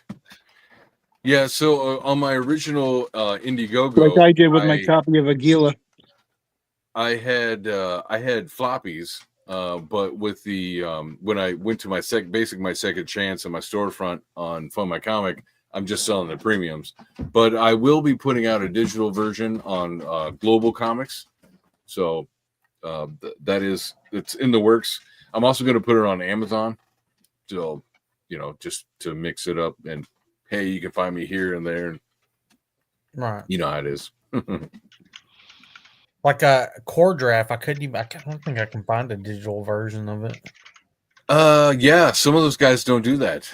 Like some of the older pros and whatnot, they don't even make digital versions. Yeah, But I mean, It's you like, but it gets to the kids- point where I'm like, I'd like to do a review, but I I'm don't like, think Patrick does it either from Commandos.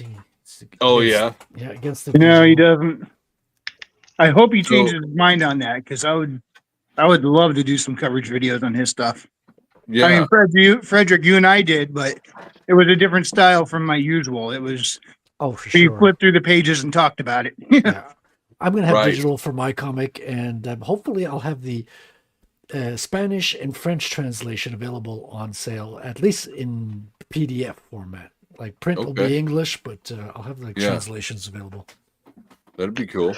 Yeah. If I ever make a comic of my book, I'm going to do a special edition where all the word bubbles are in Klingon. Well, so I hear what you're saying about the whole digital comic stuff, because I've done whole shows, like, hour and a half long shows where we went over comics and just like sat around and bullshitted about them, slowly flipped through them, went back and forth through pages that we liked and whatnot.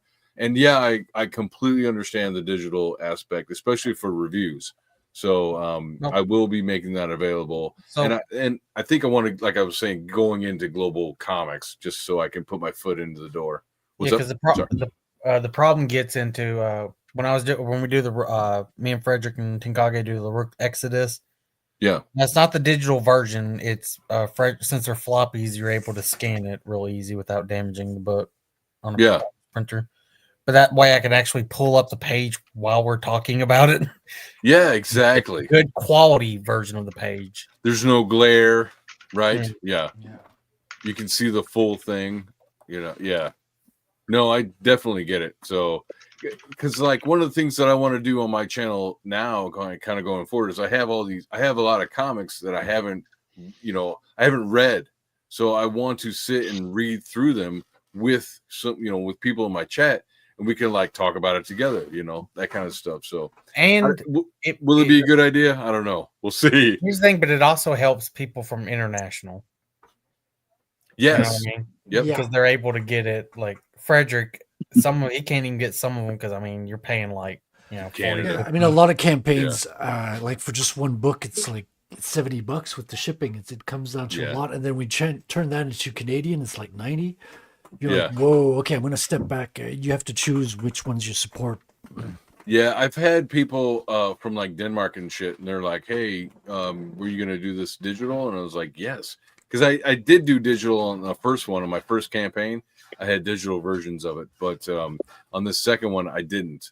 I'm not really sure why. I just wanted to try something new, and I went with the floppies as well, because the floppies on my original Indiegogo were like $5 floppies. I went with that, and they sold really well.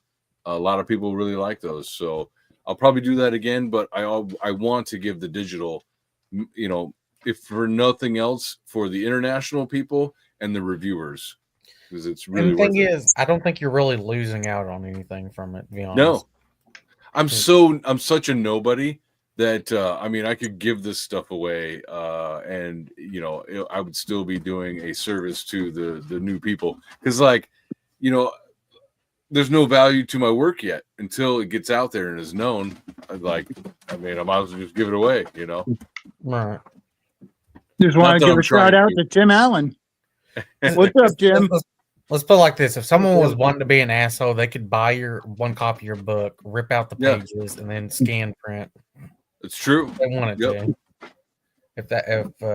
I don't know. Yeah, it's just and- one thing I wish Comicsgate, any of the indie comics, just wish do more digital.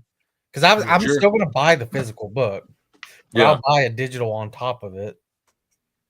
Yeah, so the first campaign, I would give a free digital with the physical. So I don't know. We'll see.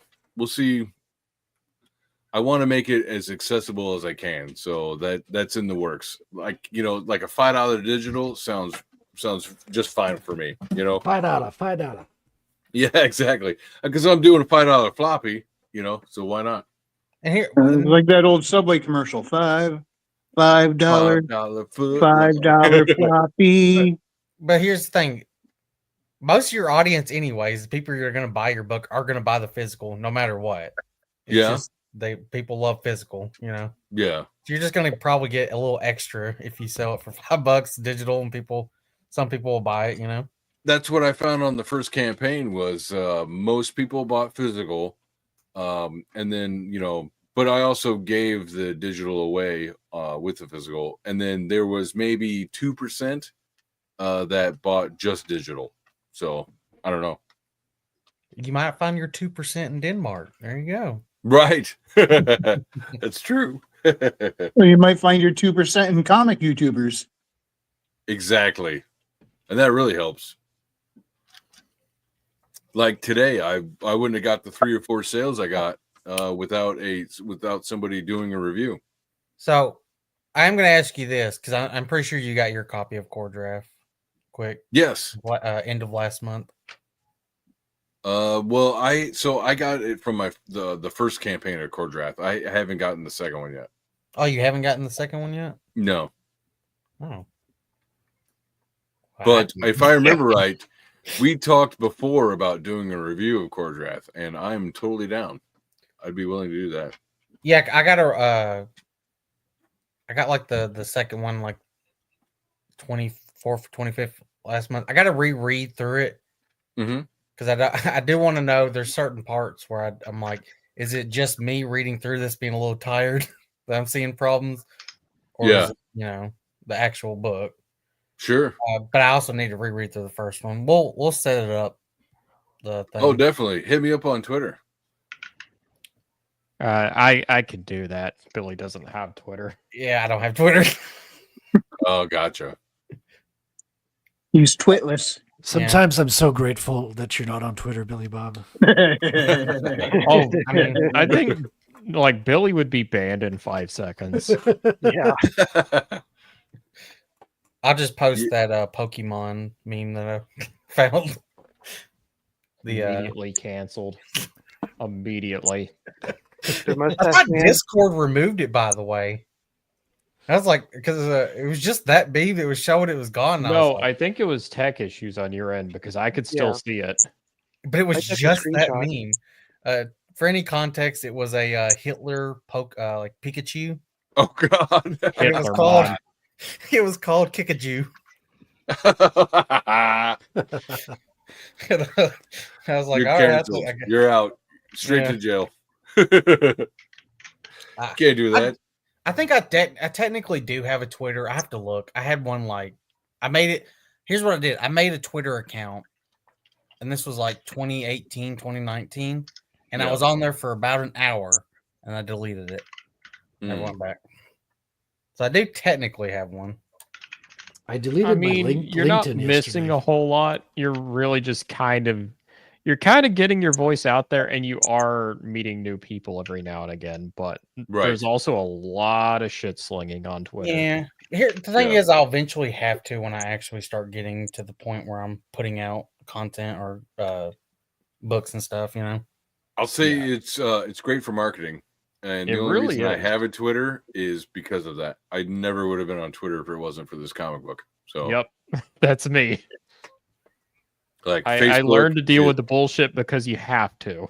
Yeah, like Facebook, not a lot really happens. Instagram, I didn't really get much responses. Not that I had a lot going on, but I don't know. It wasn't very intuitive for me either. But Twitter is just easy to use. News is like lickety, it's really fast. Like I get my news really quick on Twitter compared to anywhere else. I know about shit before anybody else I know, just because of Twitter. Because everybody's like, "Oh, I don't use Twitter. That's for right wing Nazis or whatever." It's like, okay, but I know what's going on before you. So what are you doing? Listen, Frequency over here is playing 4D chess. He got on Blue Sky for some reason. Oh shit! he walked into that Lions Because den. people of all political persuasions buy books. Yeah, that's true. I often say, hey, if those guys over there are so in love with Harry Potter, then they're probably going to get a kick out of Haley and Elizabeth. There we go. Until they find out that they're just normal girls and not no weird, weird Dudes. stuff going on There's between not them. like any like forced lesbian romance or Yeah. anything like that. You They'll wish. rage. It's all dudes. They're like, oh my god, two girls just being friends? What, they're not lesbians? Yeah. They're just being regular kids. What is this madness? Yeah, what is going on here? Oh, she's not like insanely depressive and always angsty and pissing everyone off. Oh, what is this character that's nice and happy? Oh crap! I That's forgot. that I accidentally made her likable. Dang it! Damn it! So I Stay do Tim want Allen to and- share. Sorry, I do want to share. I don't think I can do that. I'm not a moderator, but let me share my link tree. So if anybody is interested, Post in it in the private chat and we Yep. can copy it. And if anybody's interested in my YouTube, which I do, I just recently started up a couple months ago, a new weekly show on Sundays around noon, 10 or 11 or whatever it is your time, and yeah, it's been pretty fun. We've gone through a lot of different subjects. Pretty good crew, a lot of eyes on it, so that's that's exciting, and a lot of different topics. And then before that, a lot of interviews. So if you want to check out a good interview show, maybe some people that you might know, some people you might not know, but topics that you're interested in, go check out my channel. And what else? Also, there is the Fund My Comic storefront that you can buy this at, as well as shirts. So I'm trying to push my shirts a little bit more because I've got a couple of good designs plus the logo. Like for instance, I've got the girl. You got the blue girl as a shirt. So if you're interested in that at all, you can buy her and wear her. I know what I'm wearing to work.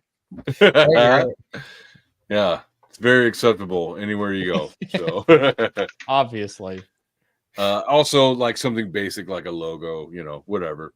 But yeah, go check me out. Pretty please. listen, one day we gotta get everyone's indie babe characters on a poster. There we should do like a calendar. with, Yeah, a calendar. Oh, Comicscape babes. That would be pretty fun, actually. That'd Oh, be look a at great this. way to rally the troops. Well, yeah, it's a flotation device, Aaron. Exactly. Tim got it. Athletic You flotation. can, front oh my and the god, back. you can put that in the small print. May or may not help you float in water. Try it and see. But your artist is was a former animator, right? I want to say former, but I think he still does it. So plus he teaches animation. So I do have the Okay. perfect person for a guest for your show. Then oh yeah, who's that? Animated Moon. He's on our Discord and stuff. Okay, He does animation and stuff as well. nice. He's doing his comic project, the Blind King. There we Matter of fact, go. let's see if I can pull it up. Have him hit me up. Maybe I can get the two together on the same show. Let me. think he's got the link on Discord, right? Let me see. I think so. Yeah. I think I got him to do it on her thing, linked it or pinned it. Let me pull it up. Yeah, I don't know. So, like for this campaign, I kind of feel bad that I didn't just duplicate my Indiegogo campaign because there are, like, we did, like I was saying earlier, we did 2 different short stories together outside of the main one that we have. You know, I also was offering floppies and all that other stuff. So I don't know. I may just redo that or wait until the 3rd campaign and then re-offer the floppies and whatnot. So you do have the first one at least digital, right? On I've got both of them digital. Yeah, because like that's how I had to turn it in as a digital PDF to the printer. So I do have that, and that's most likely what I would sell on Global Comics. So okay, because I think I might end up getting 2 copies of your first and second one, and nice. I might have fun doing a review.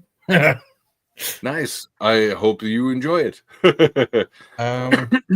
Billy, you and I may both have to do that because I have a vested interest in this. There we go. Yeah, and so like the setting and everything and the plot and all that stuff, it may seem kind of intricate to some people. Other people who are used to reading fantasy novels, maybe not so intricate, but at the same time, it's a pretty basic story because you see the first 3 books is just like these strangers overcoming their differences, a little tongue-in-cheek or tropey.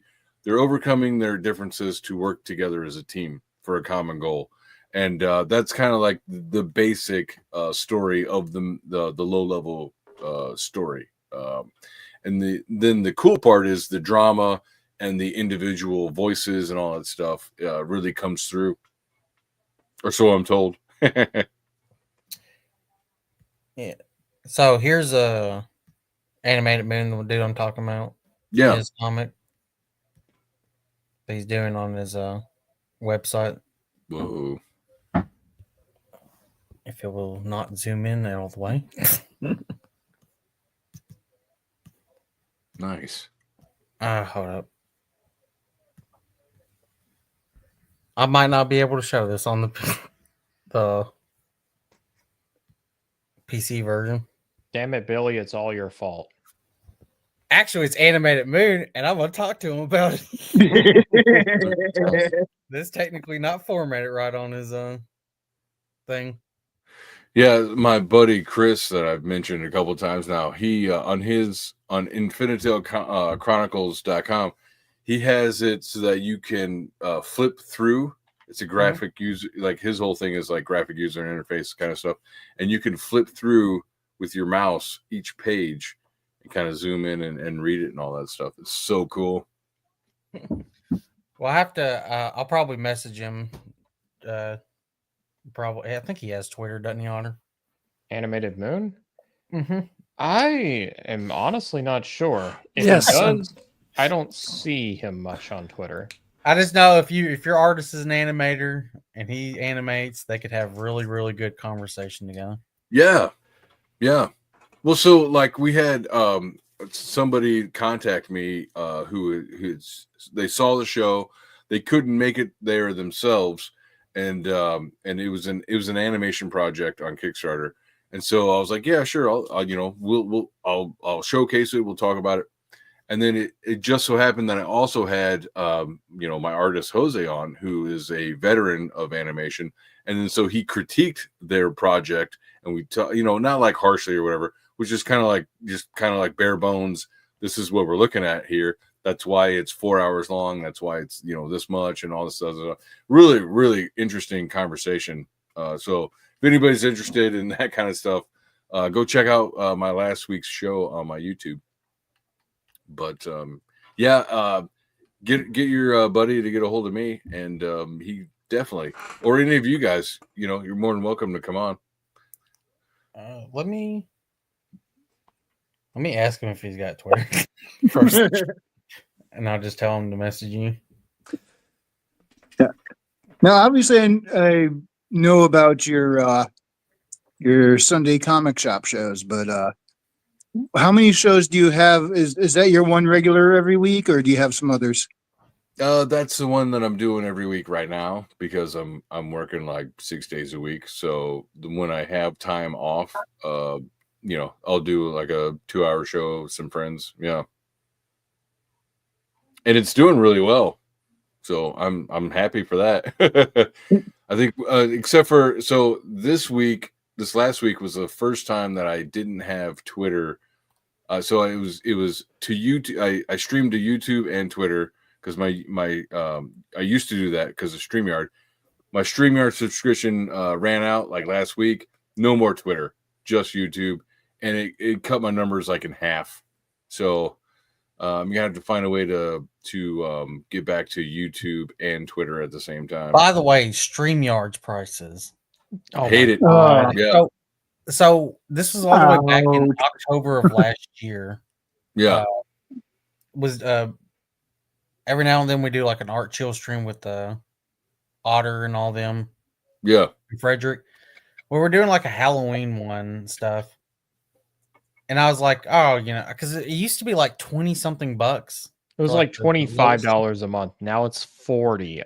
Exactly. What is happening? I end up inviting Frequency that one. And I was like, well, I don't, because you can only have you plus 5 other people. I was like, well, I'll fucking pay $25 and we'll increase it that month, right? Yeah. So I can have more than one or more than 6 at a time. I looked at the fucking price. It was like $50 something. And I was like, yeah, what? And I'm that was out. the basic version. It was 25 a month. Now it's like 45 to 49 a month. And I guess some people got different prices. It's something they were doing. They were trying to see how people respond to different prices. Like, dude, you don't have to do that. We can tell you. We don't like it. Yeah. The pricing that I saw back then was like $50, and that was with like a discount, like a 15% discount or something like that. That's great. So, all right. So for me, I bought a yearly subscription, and then they changed their prices like back in October or something like that. Well, my subscription didn't run out until just like last week, so I was still getting the good like $25 a month kind of stuff.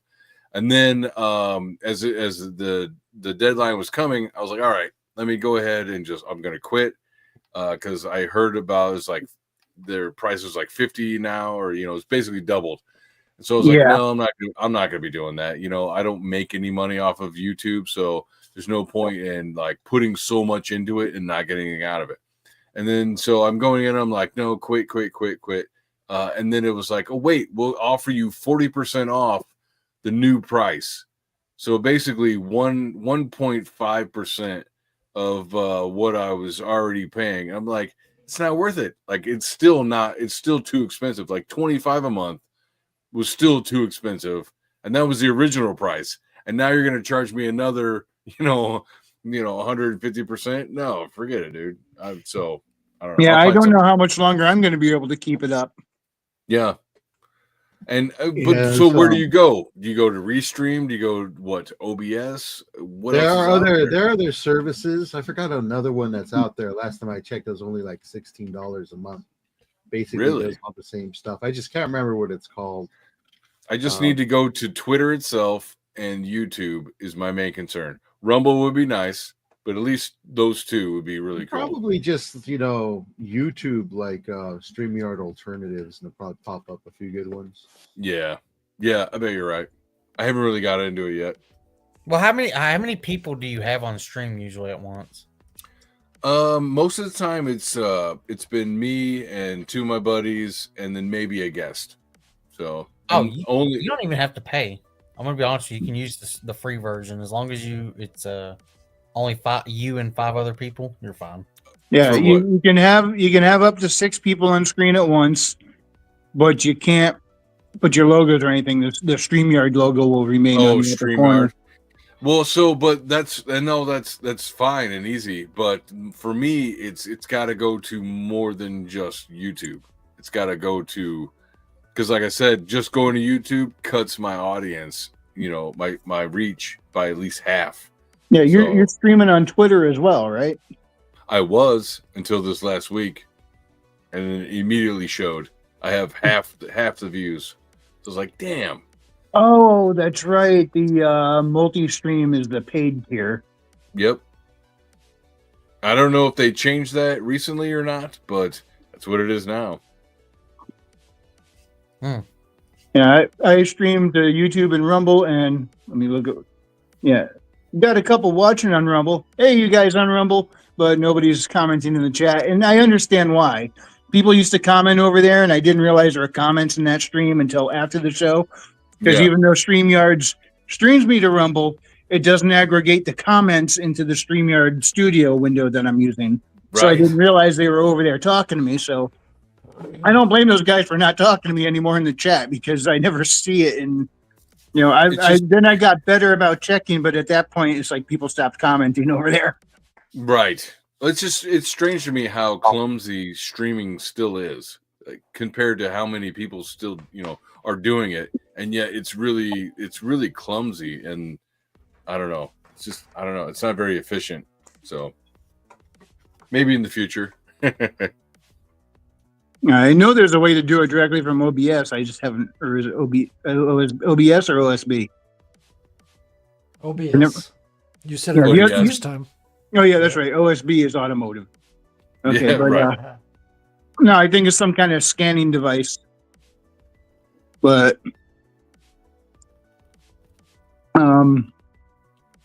yeah, I don't. That probably you could probably do a lot with OBS, but it takes a lot of setup to get it going. You gotta want to sit there and Okay. fiddle with it.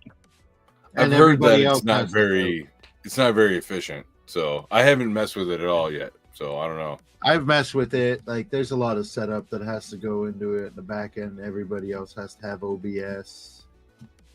There's a lot of other stuff there. Bruh. Oh wow. Yeah, Oh, so no. that's not the best for like share it when you're inviting new guests on all the time. Maybe if you have the same hosts all the time, it'll be fine. You get Uh-huh. it down, after the third time. But if you got a bunch of different guests, you're gonna have to just sit there and walk them through a tutorial every time. Oh shit. Yeah. That's OBS. That doesn't sound like fun.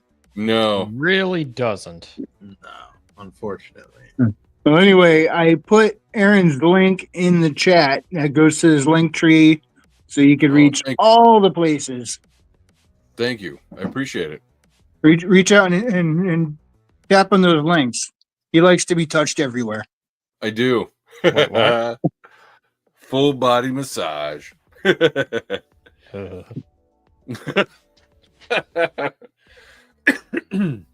And that's The otter is going back into the ocean now. that's Fun My Comic. That's my Printify shirt store.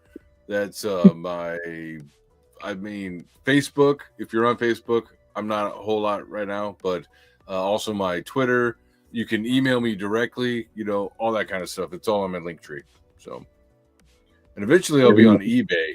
I've only dabbled with it, and then coming soon will be Global Comics as well for my digitals.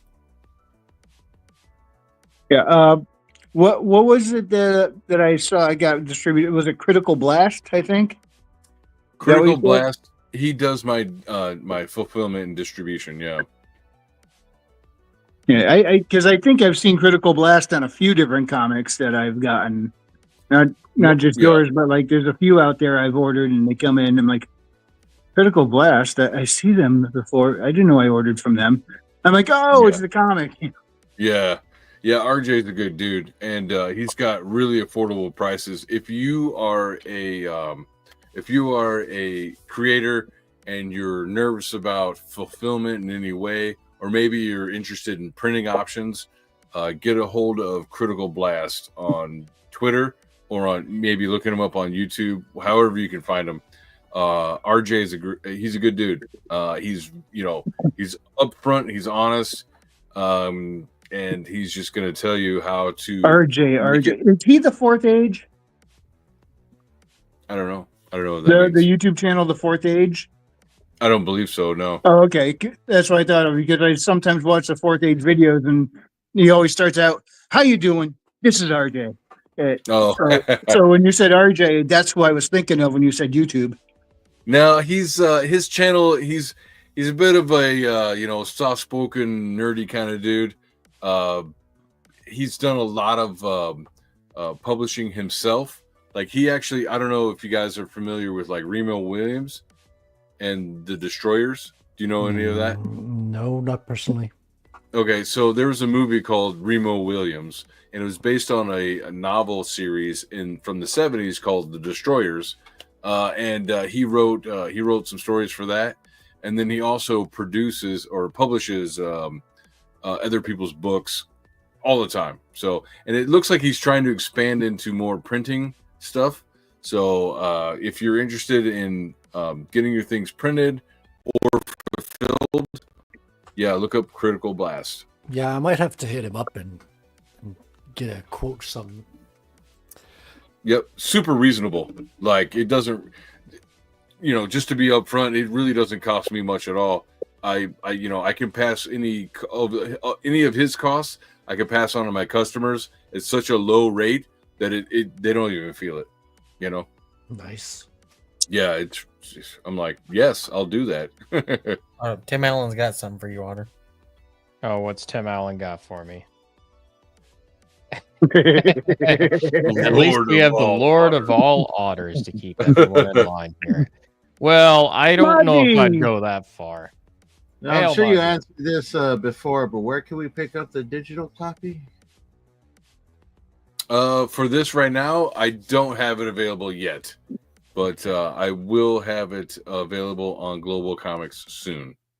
Gotcha. I think Irene Sura for Fiendish was also using Global Comics for the. I mean, that seems to be the place to go for digitals. Yeah. Okay. I'll look into that. Which Billy upsets me Bob. because I tried to have them on my show like a couple years ago. Yeah. And total cold shoulder. I was like, well, fuck you guys then. And so I never went back to it. But now it's like, well, I might as well have a good, steady place to have my digital. Oh, the copies. Global Comics people done that to you? Yeah, not saying that they're dicks, but I was like, well, fuck it. You're not going to talk to me, then forget it. I know that feeling, right? That's Like, just what, me. am I just chopped liver over here? Yeah, it's like you can't answer an email. Right? Yeah, Not even fuck you, go away. Like, yeah, exactly. Yeah, I can see that you saw it. How are you saying that you're not going to answer? But Corey whatever. Barton's really happy right now, and he got to draw another blue titty lady. Yes. Still has to color her, but yes, it is very much on its way. Do you want for me you? to- Yeah. Do you want me to show it? Yes. All right. Let me find it. Stop screen. There we are. Corey's great. Good guy. It's the chick who brewed the potions that took down the dragon. Speaking of art for Otter, I finished the inking just now of the chalice and the last Oh, details nice. on the other stuff. Yeah. All right. I'm presenting it now. Oh, okay. Wait a Yep. minute. Did you put this on Twitter? Yeah, I Yeah, did just I earlier saw it on today. Twitter. Yeah. Yeah, it's still yet to be colored, but I'm really liking the design of it so far. Corey actually had it a little more sexualized, but I think we toned it down just because I think it's more the actual idea of this character. She is she's kind of somewhat modestly dressed until she finds a body of water. I don't know what it is. Like the player character has a bit of a nudist streak. I mean, Don't she has worry, horns. me and Frederick are beating Corey in this challenge. He's getting dominated. Yes, he will be doing a cover for me for my third campaign. So, ooh, very nice. That's what I wanted to ask you. Is your artist working currently on number 3? Where are you at with that? So I've got all of the preliminary sketches done. All the layouts are done, and then I gave Jose all of my editing critique, and which now that I'm kind of getting better, and we're working together much easier and all that stuff.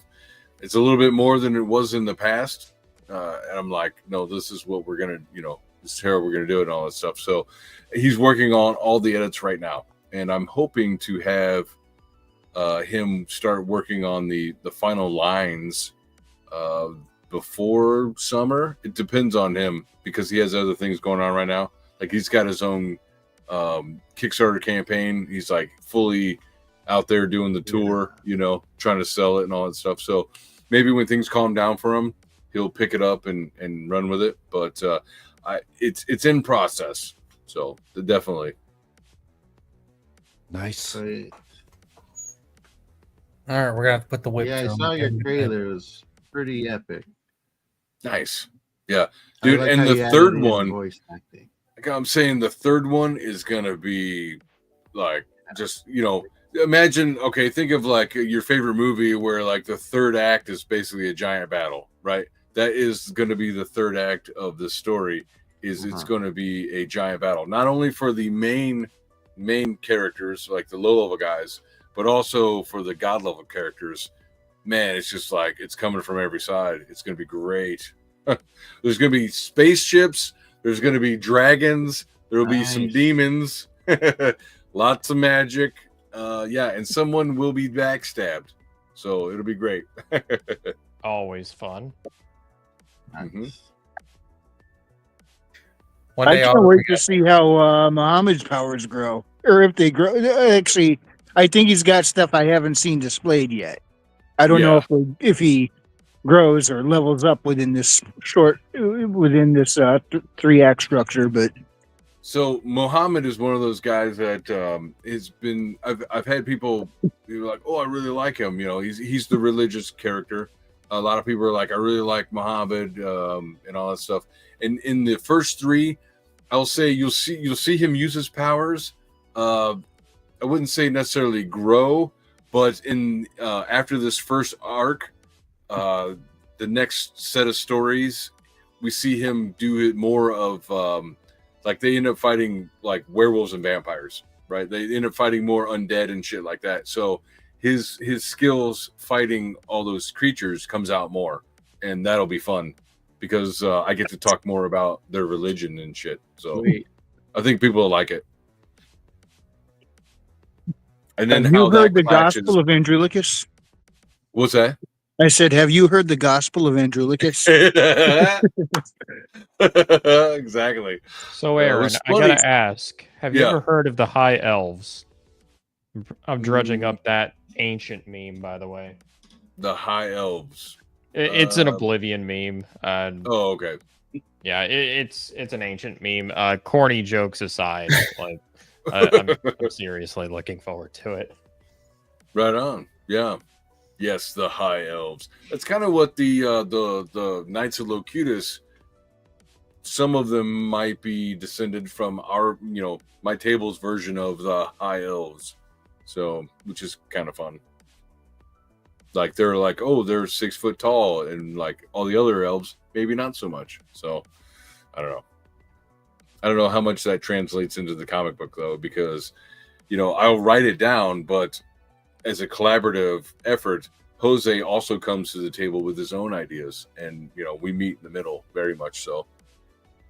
That's another thing I found is like, especially whenever you're collaborating with like the art side of it, or just whether it's art or editing, it feels like there's new ideas being thrown around. It's not just your story completely anymore. Yeah. And what's funny is like I've met through doing all this, I've met plenty of creators who want to just micromanage and control everything. But it's like you have to, it's collaborative. Like you're involved with other artists who are coming up with, this idea. Now you can have the main idea or the main narrative of what it's going to be, but let them add their own stuff too. Let them do it. Yeah. It's fine. It's cool because it takes it in new areas. The best part is more often than not, just so long as like, I don't know, there's always the chance you'll get bad advice or advice that won't help your story, but more often than not, like I've kind of noticed it's like these little ideas that'll just add a lot of depth to what you've already got there. Well, Herman's always got advice for you. And he asks, Yeah. do your elves have 6-pack abs and make 6 digits a year? Well, obviously. Yeah, high society elves. Yes. Actually, yes, there's 2 princes. Oh, okay. I just got word from Animated. I'm gonna ask him for his or Otter. You have his Twitter account, or can Let me tell check. Aaron his Twitter so he can message him. Let me check really quick. By the way, Billy, if there's anything with the size of his comic book on the webpage, I made the code to run the comic book, so keep me in the loop in the conversation. I might be able to fix stuff as well. Nice. So here's the funny thing: I'm following Animated Moon, but Animated Moon is not following me. I'm really going to chide him for that. Well, you're not really big enough for Animated Moon yet. I'm notorious for that myself. Like, I don't Moon, always come on. Follow the otter. You A lot of times- a Follow lot of the times otter. I'll see these people, like I'll see people so regularly that I won't think that I need to follow them, right? And so I don't know. You mean you live in the real world, not on social media? Not enough for you. Well, I mean, like on Twitter, it's like, man, I'm in 3 different DM groups with this person, so I don't always think, oh, I have to follow them. You know what I mean? I already see them every day. By the way, what am I sending to Animated Moon? Send to Aaron his profile so Aaron can be able to. Oh, message him. okay. Yeah. Yeah. I'll go ahead and share it then. Yeah, my DMs are open, so whatever you got to send, I'm fine. All right. Let me see. Within reason. Dick pics incoming. Yeah, slow down. There we go. Sending and sent. Nice. You should see it now. Cool. Yeah, all you gotta do is message and y'all can get that set up. Future shows in the making. Yeah. I'll have Also, to Aaron, if you Ooh. ever need an otter on your show, I was I gonna know say one. I need you on too, dude. Definitely. Yeah, I would love to join. Just name a day and hopefully I'll be able to join. I'll let you know. I will. I'll keep you in mind. Listen, if also, somehow I get keep on me there- in mind for next time you do a game. I would be down for sure. I've mostly played with my table for like forever, and I would like to, maybe experience another table a little bit. You know what I mean? Just fair warning, Aaron. Fair warning. We are not a serious party. Really By not. any means. Yeah, what you saw from us on those clips Yeah. sometimes could be considered a little tame. Is that right? Christian's like this. playing a Christian- character that's Tyrone. basically from In Living Color. That's how I describe it. Like, Hilarious. He went Yeah. full Robert Downey Jr. in Tropic Thunder. yeah. Good Yeah, that's comparison. what he is. Dude. Yeah. That was not last session. The session before that. Holy crap! If that game ever got out, like, We would be Of all the jokes canceled we in 5 seconds. yeah. You can't cancel a tabletop. And we'd be celebrated by all the wrong people. That's hilarious. So I'm sorry I gotta cut and run. I gotta work early, and my family just came back from what they were doing. So No worries. It was great yeah, no having you worries. on, man. And Thank if you you. ever need an extra person on your show to make things awkward, I'm your guy. yes, we'll be in touch, and hopefully I'll be back too. So yes, so Yeah, thank love you to have you for again. the people I have not met before. It's good to meet you, and then guys, the other guys, I'm sure I will see you guys again. So good night, and everybody in the chat. Thank you for hanging out with us. I'll and probably listening see you to on Dabble. Wednesday, Aaron, perhaps. Probably it was Commandos. Mhm, So correct. all right, good night, guys. See you there. Have a great night. Later. Thank you. Man, he better avoid getting me on his show because I'm gonna bring up fucking Gotham High. You got a whole formula going. Yeah. Like, have y'all read Gotham High? You know. Have you heard the gospel Really of Gotham big High? Gotham High. Oh, that's what I Oh, what a disaster. Tell us Gotham your High. thoughts on Gotham High. I'd really like to know the answer. Let's take the most awesomest superhero gritty guy ever and turn him into a teen drama. See, this is how the artist draws fuckus to the screen. Oh, We let me haven't find played the that Bruce one in a Wayne long one time. before we close out. There's the one I had it saved where his head is like caved in with a V, and he's fucking like cross-eyed. How did they let that art go to publish? It's Good DC. question. If I'm thinking of the right one. Are you talking about the Superman movie? Huh? Oh, the Gotham High. comic. Gotham High. Okay. If I'm got the right images coming to mind, if I'm remembering correctly, I can't. I'm no Hold up, art snob, but Oh, I got it. how did they call that a professional publishing job? There you go. There's Bruce Wayne. Yeah. What have we done to deserve this? I'm trying to find the one where it's We like, live in a cursed reality. Crimes. there's one. There's No, one. you let women and feminism have its way. You let women and feminism have its way. They let activists run the culture. That's what happened. Oh yeah, this is Alfred. Alfred's gay. That's why I said women and feminism. They let HR It's take all women over. and feminism right here, boy. Women and Oh, feminism. you made Keep on Guilty giving it Gearhead different names. sick. That's it.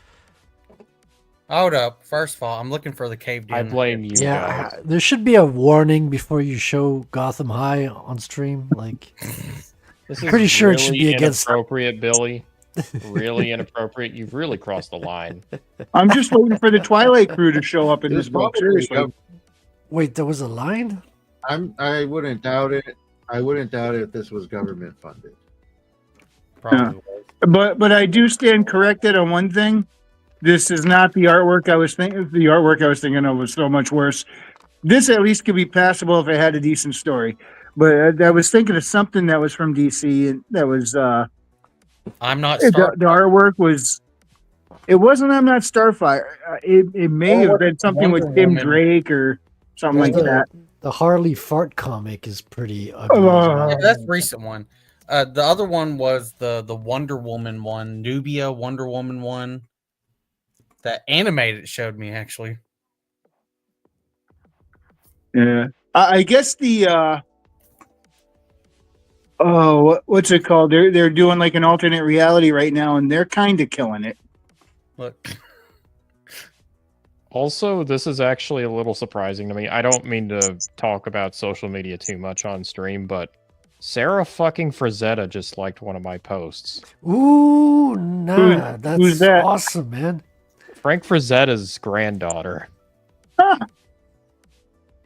you go, Frederick. That's your new comic character. Dear Lord God. I need to find the Nubia one. See, that's why I draw hot How many babes. issues did this last? Let me look. How many issues did that last? Hold up, let me look it up. I bet you it only lasted 6. It should only last 4. 4 is usually when they cancel something that's sucked on issue 1. I'm surprised number 1 made it to print, so I'm surprised it lasted 1. Yeah, but usually they do 6 to get that trade. There paperback. was a series that never made it to print though, the New Mutants or something. The New Warriors. Remember that with I remember that one. Cobblepot? Yeah. What's his Kibble name? Smith. Kibble Smith. I think Kibble It Smith. wrote I think. Gay Santa story as well. Who knows? And the funniest part about that was such a big controversy that even Joe Rogan covered it and laughed at it. That was Yeah. it. Yeah, that's when you notice it that was pretty bad. Yeah, even Marvel was like, "All right, we're gonna quietly They cancel." flew too close to the sun. Here you go, It looked like Snowflake, Oh yeah. Snowflake and Safe Space. Ah, perfection. Oh, I hate it. Don't forget screen time and This dude hefty was backpack He, chick or something. he farts internet gas. yeah. Well, his Yeah, name was internet Internet Gas or Screen Time. That was his name. And he Hi, got it- everyone. My Yeah. language is Reddit. And then you had the gay vampire, and then I think this is how this group formed, Otter. They met on a Reddit subforum. Subreddit. Oh, that's B negative. how That's it oh my god. Oh, that's terrible. The I goth can't believe train. I you am a went with that. superhero, and that is my truth. That's something I would expect to see out of what was that doll line, Monster High or something like that. How is that for a woke name, Trailblazer? Well, she's a fat bitch. Dorothy. By the way, her power, she doesn't even have power. It's her back. I love got how a back nonchalantly you said that, She, Billy. It's like, well, she's a fat bitch, you know. Like, I'm okay. just saying. Yeah, her But power She's is also having a- Indian. Well, her no, power is no, having she's a an lunchbox ambiguous with- brown person is what. No, her she's power is Indian, having a I'm pretty lunchbox sure. cat. Oh They my got a god! lunchbox. Who the fuck made this? 4chan. What? Rule 34? Man, not again. Are you sure her moniker isn't backup beeper? This is what 4chan did, I guess. Damn it, 4chan. Oh, then you had screen time. We're starting to edge into not safe for YouTube territory with that one. It's all bad. It'll be fine. Here's the thing, frequency. So that's change obviously yourself. not over the line, but it's approaching it. It's terrible. Here's the thing, frequency. Our channels are so small that actually having nudity on screen, we won't get it for it. You mean people actually seen this before? What? This made a lot of news. Look at this, man. Yeah, it was the most Yeah. famous thing Marvel's done. In You know what's comic really books fucked for about years. this? They have the same bulge, both of the characters. Oh. Well, they're twins. You know, there's actually something Marvel's done good in recent years that they're getting praised for. What? Ultimate Spider-Man. Was it? Didn't they try putting Kamala Khan in it? No. This is Ultimate Universe Spider-Man. It's a new Ultimate Universe, but pretty much he didn't get his spider powers until his 30s. He's married to Mary Jane. They have a couple kids, and he's a family man. And Why did I people are loving it. The fans have been asking Marvel to put Peter and Mary Jane back together for years. They won't do it, but they go and do it in this alternate timeline and give it some halfway decent writing. And it's selling. People are praising it. And they're like, why won't you do this with the real Spider-Man? Put him back with Mary Jane. They will not do it. Marvel hates the two of them together. I don't know why. Because they're a beautiful couple. And they're hetero. And Oh, they yeah. hate white men. They hate white men and they hate Very redheads. Heteronormative. And I always like to remind people about Geode, Oh yeah, I remember Geode. the concept art. This needs Yeah, to be he's the a next solid trilogy for Disney Star Wars. I want a Geode trilogy. What the fuck is this? It's a That's the Photoshop. actual comic book panel. Is that actually pan? I think that looks Photoshop. No, Well, they did Geode use is in a comic, right? He's the pilot of the ship. Yeah, I mean they did produce the entire They, comic. they made the comic. So, Is this fun the actual fact, panel? Geode was a joke, well, a suggestion by the husband of the writer. And the writer, of course, is an old woman, right? In her fucking 60s or some shit. This is her idea of hip. Either way, I just love reminding people of the High Republic and how. Look, bad I just turned a rock into a character. I'm creative. Oh my God! Look at this. There you go, Frederick. Perfection. Don't change a thing about it. Oh my God! This one's worse. Why is her hair getting? Why like, does he look oh, like Sloth from the Goonies? Didn't they also had to cancel the comic book even? Like, they can't even keep a comic running. Well, it over was there. so the High Republic was supposed to be supposed to be comics, books, and all that other stuff. Immediately, all the books were failing, all the comics were failing. So then they were just doing kids books, like Scholastics type books and shit. Yeah. That's what they were producing because no one's buying this shit. It's terrible. What the fuck is this? Yes, Tim Allen, that's not a joke. In a Star Wars comic, there was a character named Geode that was This was in the pretty much a Hold on, miniature hold on. monolith. This was in the Tim's not doing him justice because Geode is not just a fucking rock, I'll have you know. He is a sentient pilot, and I'm sure he's one of the best in the galaxy. It's kind of quiet though. Yeah, keeps to himself. That's what makes him cool, actually. Anyways, that was their promotional material, and that's also where we get the whiteboard of the High Republic in Star Wars. So Where they were see, this going is on how a- you. I think this is how you would do a fun alien creature for a pilot. Instead, what you have is a sentient octopus that lives in a fishbowl, but the octopi tentacles come out to pilot the ship. That actually makes too much sense for Disney Star Hey, Wars. no, James. this isn't Disney. All right, we're going another way. Oh, we got okay. a big boob hot chick that holds and transports him in his water bowl. You had me at big boob hot. Hey, hold chick. up! You're saying this is Disney? That wouldn't fly past No, Disney. no, this isn't Disney. This is No, better. we're doing the opposite Disney. Yeah. Yeah, and then she's quippy and funny. And instead of girl bossy, she says funny shit. I'm listening.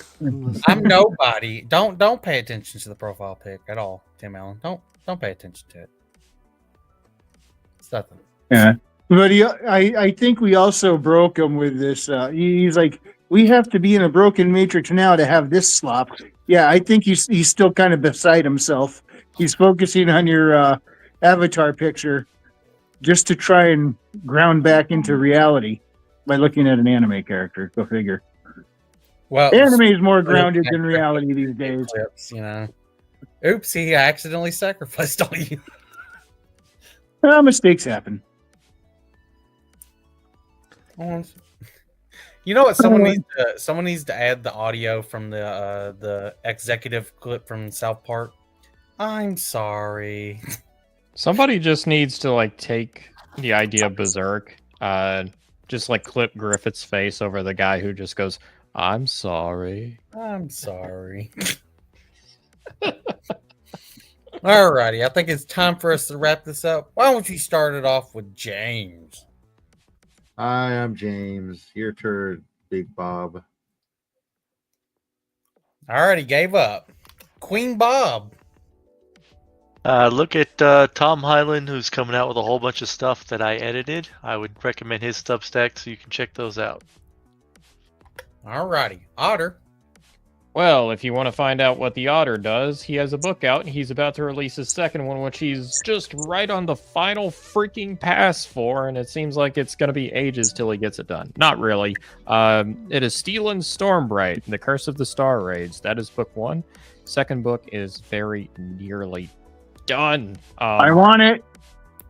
I really want it to be done. Like, you have no freaking idea right now. Oh, I do have an idea, but I know I get that. I get the sentiments. I really do. It's that idea of where it's like you're on the final pass or two. You're just doing like grammatical like polish, and you're like, when is this ever going to be done? It's that feeling. Yeah, I'm like, I know it's right there. That's where I'm at right now. Anyways, if you want to check out book one and find a book that has a lot of themes of brotherhood, high adventure, some very weird magic, and of course some athletic tits, you can find it on Amazon and Barnes and Noble, all the big retailers. Nice. Frederick.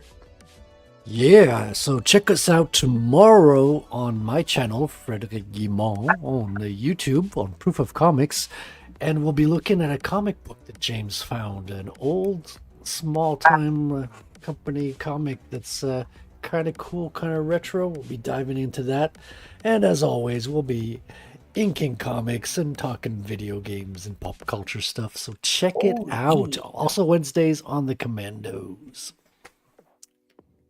Yeah, I used to be able to do like a decent Macho Man impersonation. Oh yeah.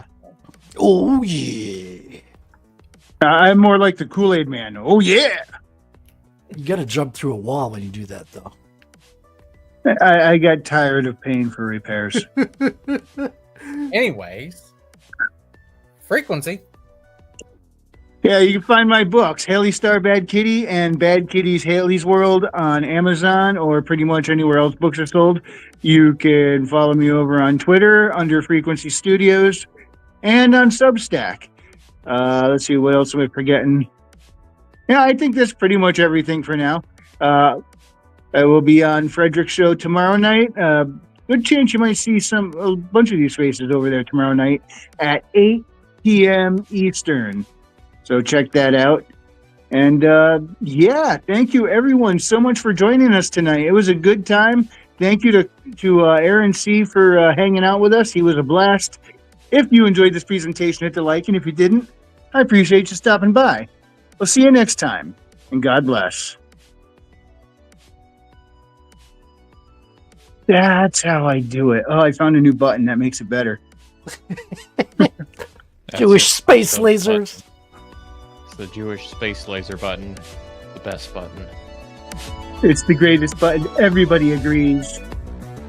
So vast, so wonderful. So powerful. It's a powerful laser. Mini-Me, stop pumping the laser. Your mini-me will thank you. Also, that sounds very wrong. Good night, everybody. Jewish space laser.